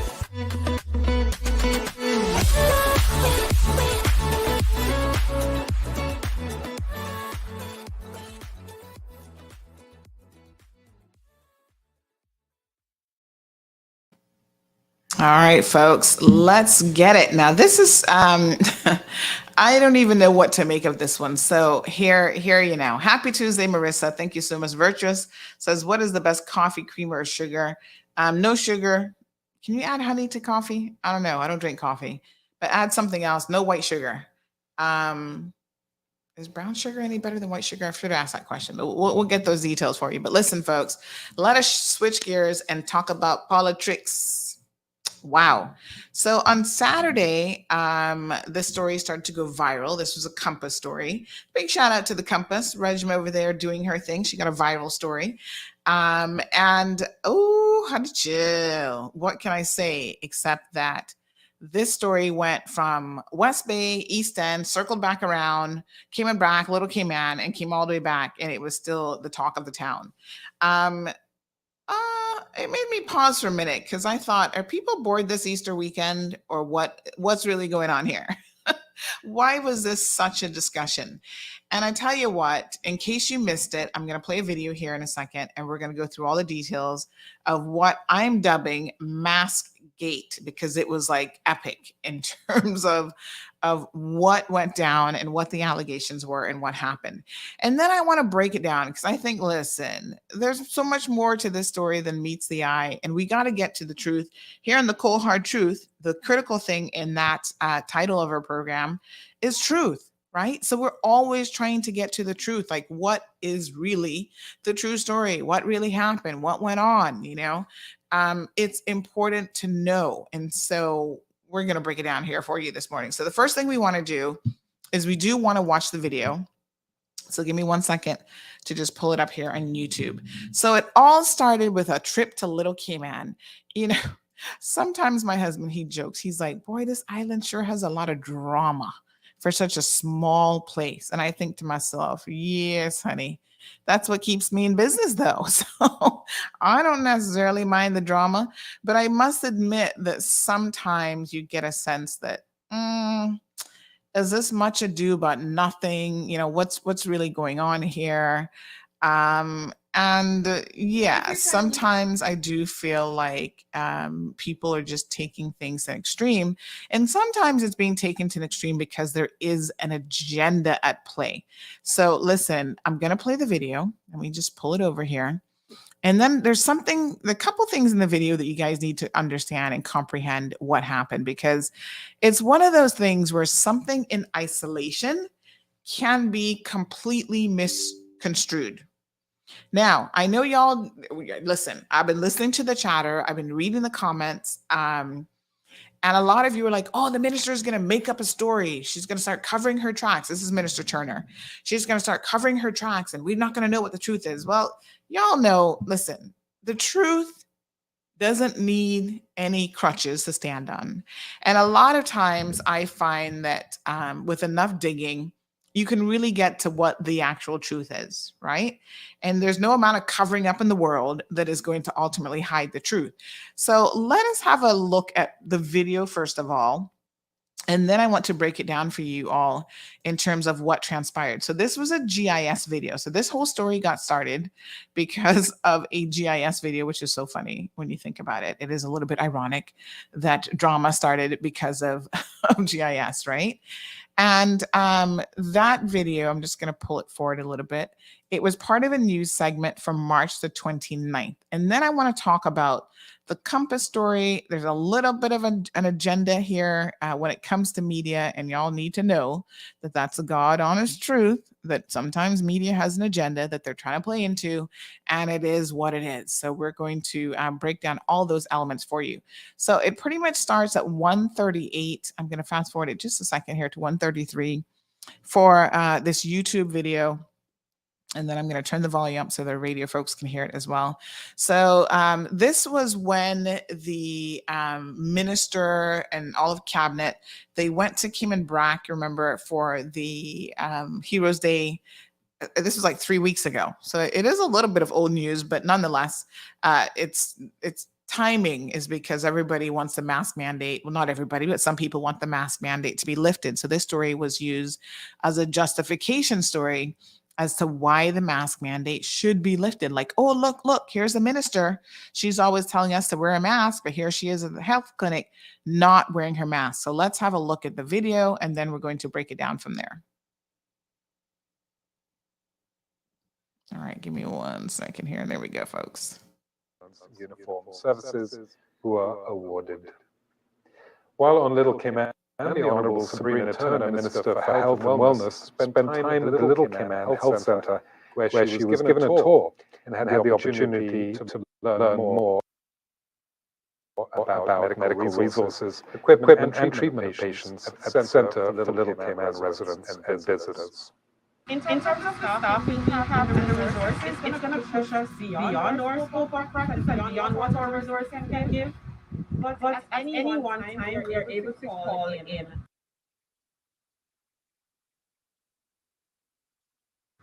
fire. So that's why I said Little Cayman speaks to a multi-sectoral approach to all that we do. This is a dental clinic where, as I said before, once per month, the dentist comes and the hygienist comes to see patients here in Little Cayman. The board recently visited the Little Cayman Health Centre that is manned by 2 staff members. A doctor visits once a week and an OBGYN visits once per month. While on Little Cayman, Premier the Honourable Wayne Penton and Minister for Tourism and Transport the Honourable Kenneth Bryan visited the Little Cayman Health Centre, where more than 90% of residents have been vaccinated, and where visitors go for lateral flow testing and much more.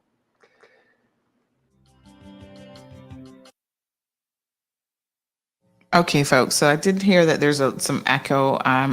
I don't know if that was on the radio as well or just the online stream, but thanks for the feedback on that. Not quite sure what was causing that, but listen.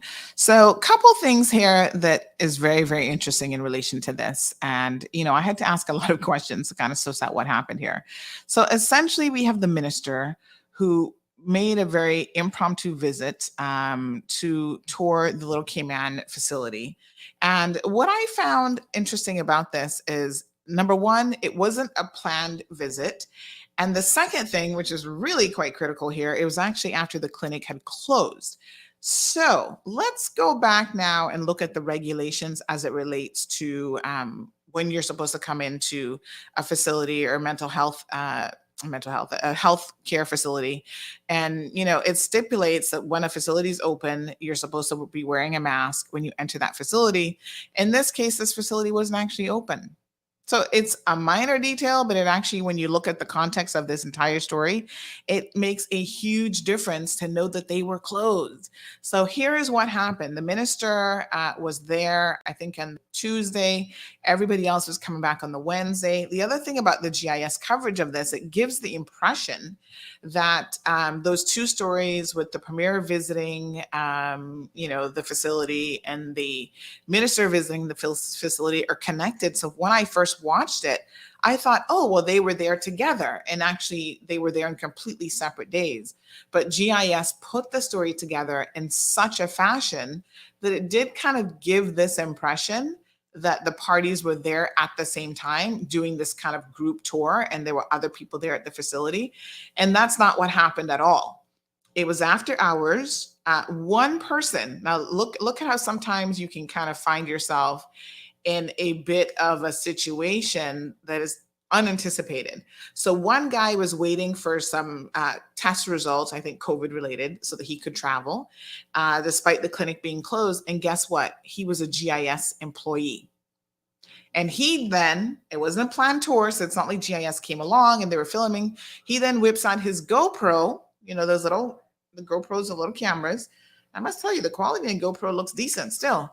So he whips out his GoPro to capture this moment and to record it and thinking, oh yeah, I can give this footage unplanned to GIS to kind of put this new news story together. It's a slow news day, whatever.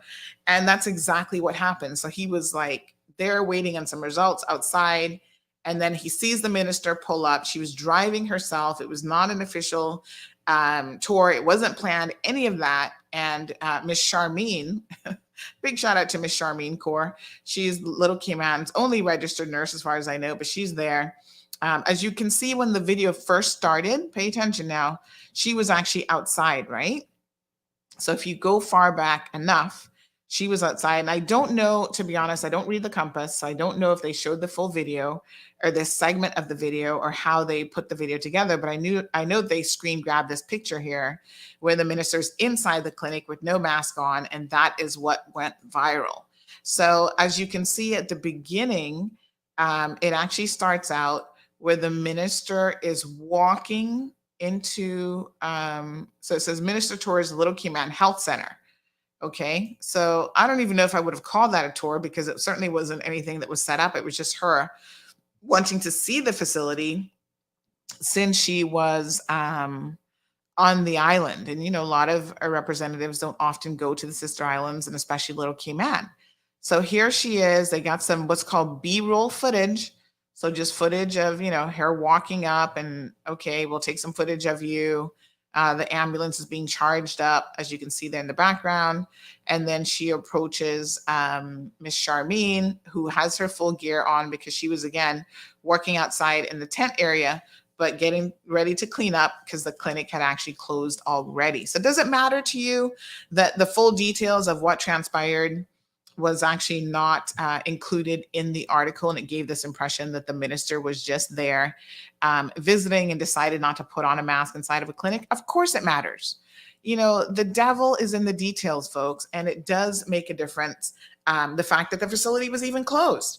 So if I go to Health City, right, I mean, Health City is a full-fledged hospital, so it's not like a clinic that's going to have hours where they close, but if they do close, I go there and it's not opening hours and there's nobody there, there's no patients there, there are no staff except for Miss Charmine, who was about to clean up and whatever. Does that make a difference in how you then perceive this story? 936-2626, folks, is a telephone number. You can also call us on WhatsApp. If you don't have any credit to call directly, you can certainly reach us on the WhatsApp line as well.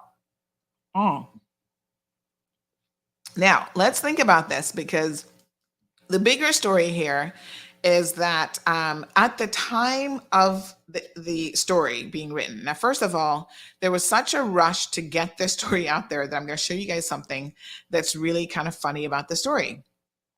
Rajma put the story together, and she actually even got the date completely wrong. The date of the visit she has in the future.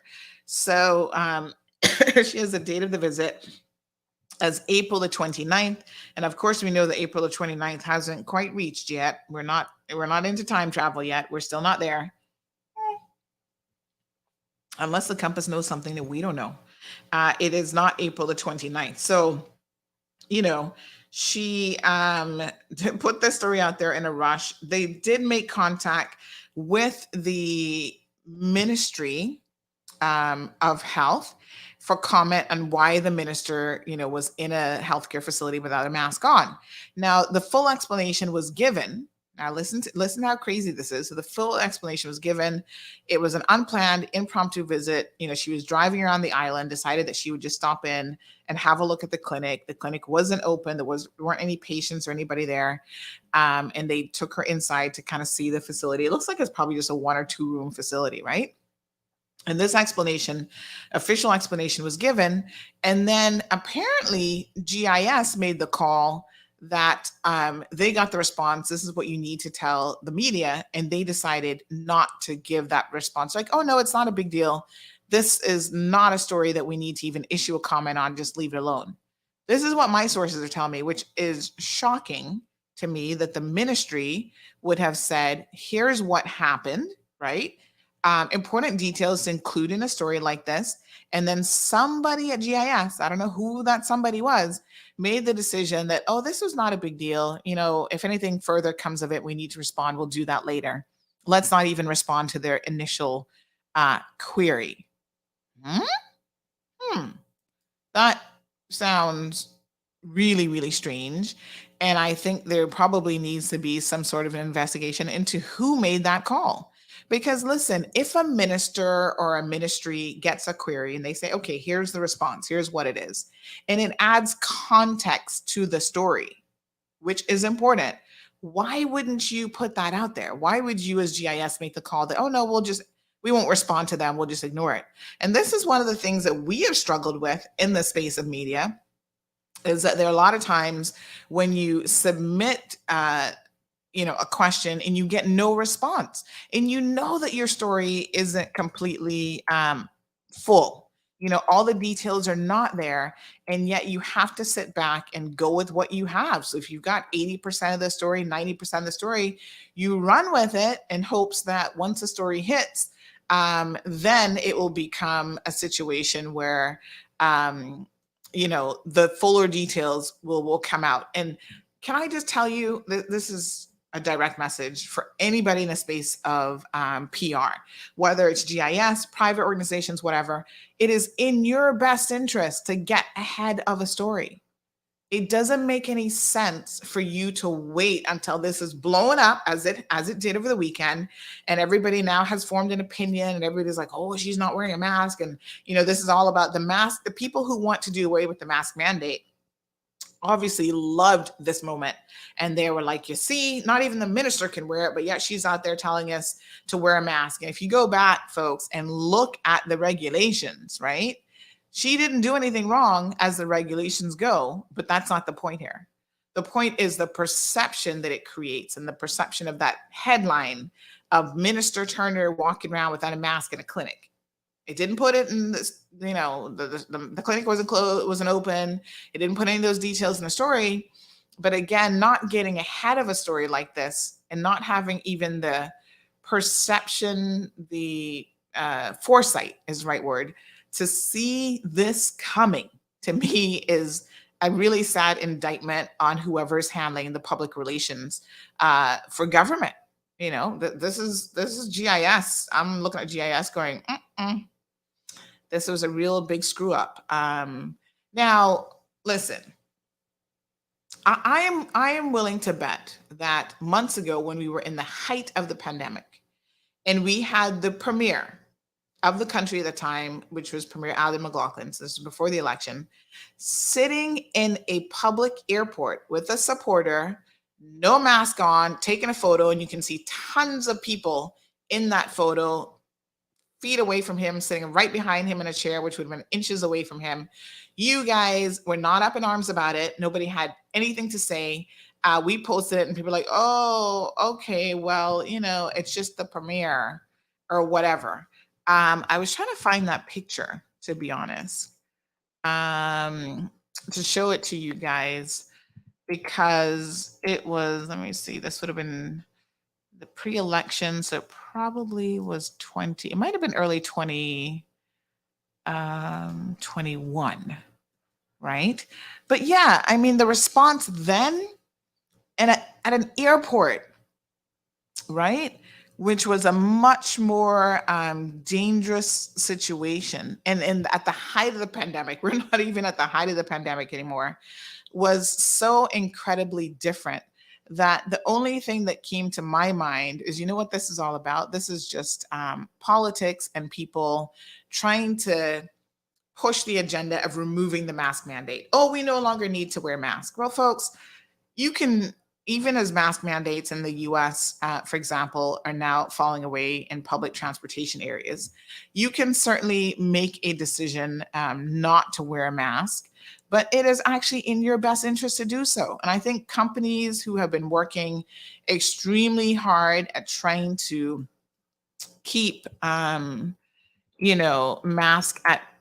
keep the virus at bay will understand the necessity to continue to implement their own mask mandate, even if there's not a government one. Oh, here we go. So this was February the 18th, 2021. And I'm going to show you guys this photo, and I'm going to show you how close he is to everybody else in the airport. Give me 1 second here. Not wearing his mask. And again, the vast majority of people are just like, oh, we'll give him a pass. It's no big deal. The premier of the country. Unbelievable. So somebody else commented, oh, he was vaccinated. He had both of his, the excuses that were made for the premier at the time, like I said, and that was at that time, wearing a mask was definitely much more of a concern, but as far as I'm concerned, it still is. And we should all be masking up as much as possible. So let me just show you guys this one. Yes, here we go. So you guys remember this? Yeah? So in the airport, again, Cayman Brack, like I said, a lot happens here. Not only is he, a big shout out to Andre. Andre, you watching the show this morning? So not only is he not wearing a mask, but he's sitting touching shoulder to shoulder. Andre Espute, and the two of them are not wearing a mask. Y'all were defending this. Oh, well, he's vaccinated. He's had both his shots. Well, the Minister of Health has had both of her shots, and she's also been boosted, and she was nowhere at any point in time. Go back and watch the video for yourselves, folk. And nowhere was she within this distance. Like listen, you're touching shoulders. You're up on top of each other, right? I don't know if this was a selfie and they had to get that close to be able to take this photo. Now you see everybody else in the background. There's a row of seats right behind him at the airport. You can see kind of a person's head right behind Andre, right? And then it looks like there's a gray-haired person right behind, because I don't think that's somebody else's head, right behind the former premier as well. And then you got a next row of people. So again, you're within inches of people, and he's not wearing a mask, and y'all were making all kind of excuses for him. Oh, well, he's vaccinated, and he's this, and he's that, and blah, blah, blah. Perfect. Okay, that's great. But guess what? It doesn't change anything. Height of the pandemic, and he was not wearing a mask at an airport of all places. And it was definitely a requirement at an airport to wear your mask. So double standards, yes, we see a bit of double standards here. This is February the 18th of 2021, folks. Now, yes, the witch hunt is on for poor Sabrina. So I'm going to give her a pass on this. Listen, we're all about keeping him honest on this program. And I think it's important to get the details and to really ensure that we are following the rules. But I would invite all of you to go back and actually look at the regulations as it relates to mask wearing. Do I need to pull it out and send it to you, or do you get the point, right? Go back and look at the regs. Regiment, fix the date. It's not April the 29th, 2022. It was actually in March that this happened. But again, the rush to put this story up there and to put a certain spin on it, because is it far-fetched to say that the Compass is supporting the removal of the mask mandate and the people who are pushing that agenda? Of course, it's not far-fetched to say that at all. That's a reality. Okay, so I see Jared is messaging me. Jared, I'm gonna forward you the regulations so that you can have a look for yourself. And I am 100% in agreement that we all need to follow the rules, and it doesn't matter who you are, the rules apply equally to everyone. But in my mind, there is a distinction here when a business is closed. That's like, listen, if I contact Foster's Food Fair and Woody says, oh, Sandy, we're closed, but I know you're dying to get that overnight oats from our store. You can pop in real quick, right? And just grab it off the shelf. Am I going to be in the same position as going there, 8, 9 o'clock in the morning when the store is actually open and full of people? Not at all. Chantel, good morning. What do you guys think about this? 936-2626 is the number. Strong Will says, hey, Sandy, you look very nice today. I love your colors. Oh, thank you. You guys might have noticed that I do have my background blurred out a little bit because I'm in a different location today. So it's not as nice as it normally would be, but thank you for that. So Damon says, so the minister was there by herself and the 2 nurses when the clinic was closed and GIS person was getting tested and started to film. Well, let me be very, very clear. I think it was only the 1 nurse that was there. And again, the way that the story was put together, you get a perception that isn't accurate by GIS. They were just looking for filler. Wanda says, sorry, but no. Evelyn is in favor of them. She said it's time to get rid of them because she's tired of them. But that's not the point. You can be tired of something, but if it's still in your best interest to wear it, you had better keep wearing it. And I get it. I understand human beings. Listen, we find it hard enough we're talking about diet this morning with Health City and all this kind of stuff.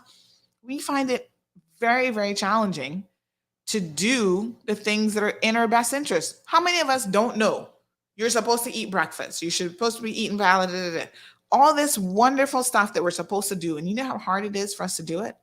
Every single day. We are, complaining about the things that we know is good for us. And it's very, very difficult for us to do those things. So you know that mask wearing is good for you, and yet you don't want to do it. Well, I'm not surprised because that's human nature. So, I think it unfortunately is a little bit of what it is. And I would encourage you, based on the science, based on what the medical experts are saying, yes, the government might do away with mask wearing, but it is still, after vaccination, your best line of defense. So Evelyn says, are we going to be wearing a mask forever? Well, unless COVID becomes so incredibly endemic where you're going to be prepared to just catch it, then I say, yes, you're going to be wearing it for the foreseeable future. That's what the experts are saying. Now, listen, there are, things on the horizon that will be a game changer. There are treatments that are going to change the face of COVID.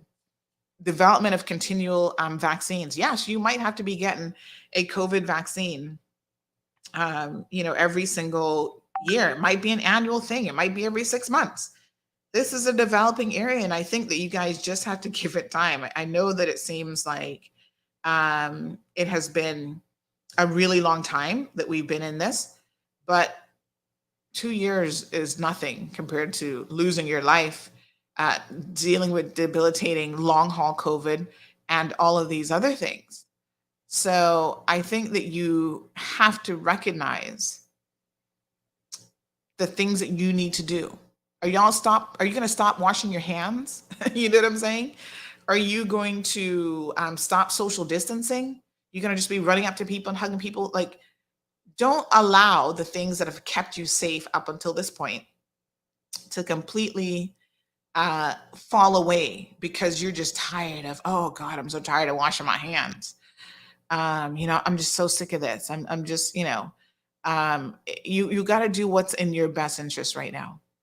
So yesterday, this federal judge, not a shocker that it is a Trump-appointed judge, has said that the mask mandate in the U.S. on public transportation that the CDC had in place, which, by the way, just last week, they announced that they were extending it. And you know why they were extending it? Because COVID is on the rise in the U.S. again. And so there was good reason why they're extending it, folks. And here this judge comes in and says, nope, we're going to make this a political decision. We're going to do away with it. Right. And so by doing away with it, now everybody is going to be at the airport and traveling with no mask on, and on buses and planes, and but you still have a choice. So the TSA can't enforce it, but you still have a choice as an individual to mask up, and the science says that that's the thing that you should do. So the second the U.S. Florida judge, removed it, the four major airlines in the U.S. said, fantastic, we're going to just drop it as well. I mean, immediately, which means that they were never really in favor of it. What do the experts say? The experts say, folks, still wear your mask. Change it often and wear it. That's the recommendation, right? So I don't know why y'all going around. Oh yeah, let's get rid of it. Here's the thing. Even if the government says no mask mandate, individual companies, and this is where I think it's going to get very, very confusing for you. Individual companies are going to still say, you know what, if you want to come to a grocery store, if you want to come to a restaurant, some of them have actually, this is what's interesting. Some of them have actually, the signage isn't a temporary sign. It has been etched in the door signage, which means it's going to be a permanent thing. It's going to be like they got to professionally have that peeled off if they want to change that, right? And so the advice remains, wear a mask. So here's some of the recommendations. Know the risk involved. So there are countries that still do not have COVID under control. They're high-risk countries, high-risk counties, high-risk activities. So if you're going in certain environments, you would be well advised, check out what Yale University said, make a risk assessment and wear your mask based on the risk assessment. Even when you think the risk is minimal. I just had a friend yesterday say to me, oh, Sandy, I forgot to tell you I'm COVID positive. I said, ooh, honey child, how did COVID catch you? Went to a event with kids, family event, hugging up everybody, kissing everybody. So happy to see people. And, kiss one of the kids. The next day he tests positive, and sure enough, little auntie getting COVID too. Now, thankfully for her, she is vaccinated because high risk, overweight, diabetic, right? And we know that those are the individuals who, unfortunately, will be at the highest risk for getting extremely sick from COVID, as well as potentially dying. So you've got to make a personal choice every single day. Now, let me say this in terms of politics in this country. Because like I said, maybe Tuesday needs to be like where we dig into the political discussion. I see someone here messaging about the PPM supporters who have been really, really going hard for the PAC government. So this person says, I'm watching. PPM still has a lot of supporters. I get a belly full of complaints and criticisms yesterday. Of course they do. And, if they had their way, they would have taken, although they didn't win the election by a majority, they still would have finagled the independents and taken the government. Here's what just showed up on my timelines. Can you guys believe this? April the 19th, 2017. I'm going to show our online viewers this because you might find this hard to believe, but I'm just opening up Facebook here and scrolling, and look at what comes up on my screen. Look at what happened today. Back in 2017, my post says, Austin Harris, gone clear with prospect. Sound bites, not getting you elected no more. Real answers. Well, that's what we hoped for in 2017. Now, the people in Prospect have made a change, and they took Austin out. They said Austin got in with the progressives. He was an independent. And unfortunately, his loyalty to the progressives appeared to outweigh, in the opinion of a lot of the voters, what he was doing at the constituency level. Now, y'all know I believe in tough love, and I certainly believe in the truth. And we've given Sabrina her fair share of tough love. But I also believe that the truth must also reflect a degree of positivity. And I must say, of all of the MPs out there, And I'm going to really, we haven't completed our report card. The 21st coming up in a couple days will be their 1-year anniversary of being sworn into government. But I want to say this specifically to Sabrina. I'm going to take my hats off to Sabrina. Now, listen, first time elected official, I don't think anybody should be a minister. I've said it before, and I'm going to say it again. I think for very selfish reasons, in fact, you shouldn't want a ministerial position because you put yourself at a disadvantage. Because most of the time, you are not able to handle your constituency affairs at an optimal level, right? Because you get so busy doing your ministerial duties that your constituents suffer.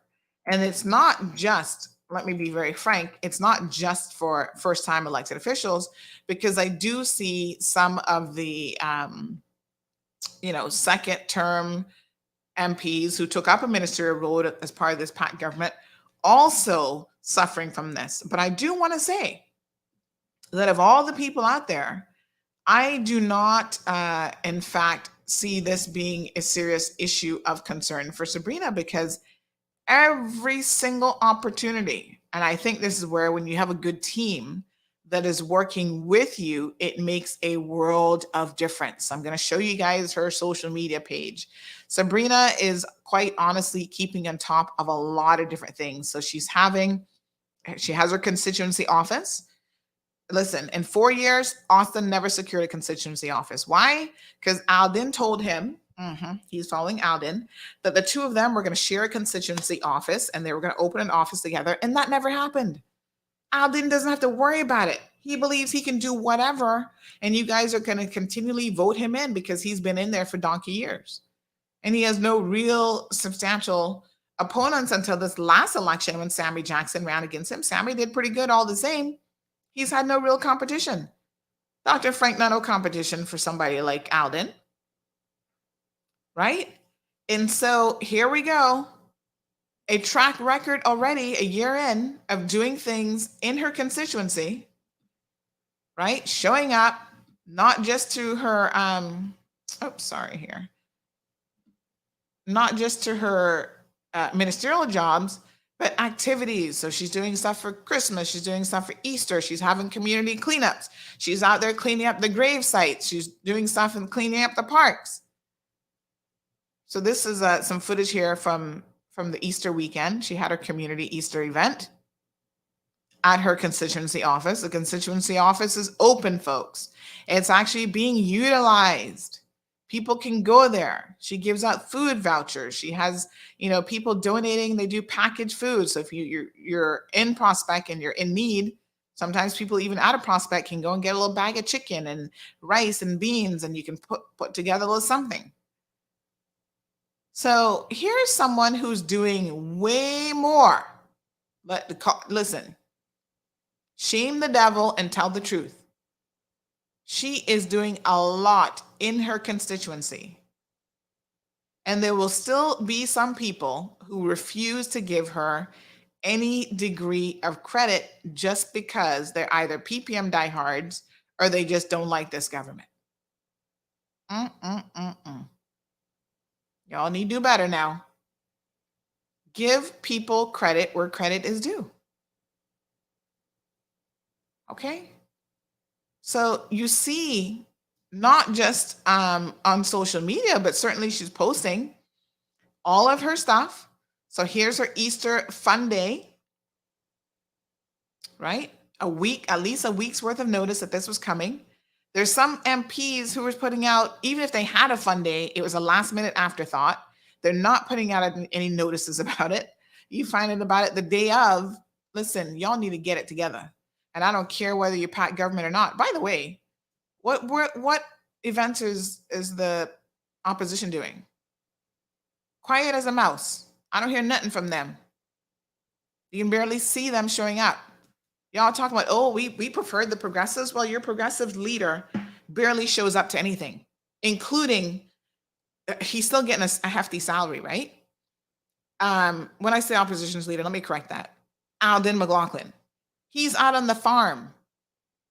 He's on committees. PAC or whatever committees he's in within the parliament, the dude half the time doesn't show up and the other half he shows up just in time for lunch. Can we be honest? Because if you want honesty, then you have to be willing to accept that sometimes the truth is not something you're always going to like, but it is what it is. Isn't that interesting? But y'all still talking about what a wonderful job the previous government was doing. Really? Well, look at the individual MPs. So Wanda says, agreed, CMR. She's working hard in her district. Yes, she is. So despite the bumpy start, and it was a bumpy start, getting the government put together, Sabrina made, in my opinion, the right decision. She is actually out there doing stuff and looking at solutions, not just for the country in terms of the ministerial responsibility she has, but also at her constituency level. Now, you can't expect miracles overnight, so everything isn't going to be fixed overnight. But she's making some real strides. And you know what? She might be pretty, but she's not afraid of going out there and getting her nails dirty and putting on her gloves, digging up in grave sites and all kind of stuff. Listen, I don't mind community work, but y'all not really gonna put me in no graveyard to be sprucing up. I'm sorry, but that would be one thing that'd be like, oh no, not me. But she's the one out there doing it on public holidays, taking time away from her family to do the job that rightfully you've hired her to do. So what is it really that you want? Well, let me talk about something else about politicians. So there's been another MP who has been getting a lot of negativity because somebody named Marvell Ebanks put up some posts on social media about something about some $1 million land and making all kind of accusations. Now, if you've seen it, you've seen it. If you haven't, well, you're missing out. But there's some really serious allegations that are being made, and I think this MP needs to address these allegations. But again, from my investigations and from what I found out, the story and the narrative that is being put out there is way far from the truth. The question becomes, does an MP sit back and allow people to try to destroy their character, question transactions that they have done, and put misinformation, false information, fake news out there, and because you're an MP, you do nothing about it? Or do you respond? I think it depends on what it is. Because God knows politics can be so dirty, right? That you cannot respond to every single thing that's out there. Because you would have time for nothing else. Jonathan says he's not worried about COVID anymore. He's waiting for the next bird flu epidemic. Well, you should still be worried about COVID. If you're looking at the numbers, you should be worried about COVID. Chantel says she thinks it should be a personal choice in terms of mask wearing, and not a mandate. Irvelyn says she can't take any more vaccine. She's tired of it. Well, folks, we're all going to have to make some personal choices here. Just like MPs are having to make personal choices, do they respond to negative misinformation that's being put out there about them? Or do they just stay focused and continue to do the jobs that they see that they were hired to do? Well, I think there's some times that you need to sit down with the people and you need to have a heart-to-heart. Because in this country, in this community, we are really, really happy to tear people down. Personal decisions that have nothing to do with them being elected, transactions that happened way before, family matters, all of a sudden, people digging all up in your business. Well, why did you divorce that man 20 years ago? Listen, this is some real stuff that I had heard during the election and even since then. Well, he cheated on his wife 25 years ago with this other woman. I'm like, really? But yet you have MPs who are running this country and who have been leading this country for years who are cheating on their wives like right now in real time, and that's not an issue. They're still leading and you're still satisfied, but because they're part of the progressive government, you're okay with that? But anybody who comes in to challenge them, all of a sudden it's like, oh, well, we're going to dig up this entire life cycle of this political candidate. And I'm just like, wow, this is one of those times where I would say, he without sin, throw the first stone. Because it's like you're going to an extreme to try to, it's confirmation bias, right? You want to believe something, and this is your idea of what the truth is. And so then you go out there and you try to find whatever fits that narrative for you. Oh, this is what I've heard, this person's like this. So I'm going to try to pick and choose the stories that agree with that particular narrative. I think you gotta give people a fair shot.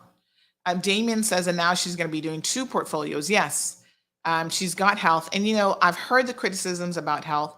I've heard people criticizing, well, she can't fix health. And it's like the things that they're criticizing her about actually do not fall under her remit. She can't fix those things because that would get her suspended just like it got Bernie in trouble, because that falls outside the remit of her responsibility. She can't hire and fire civil servants or people who work for agencies. Anyway, folks, that's our show for the day. Thank you guys so much for tuning in. Happy Tuesday. We're going to keep you abreast of the missing kayaker. Please continue to watch our social media and website for updates on that situation. As we find out more, we'll certainly update you. We're praying that he will be found safely.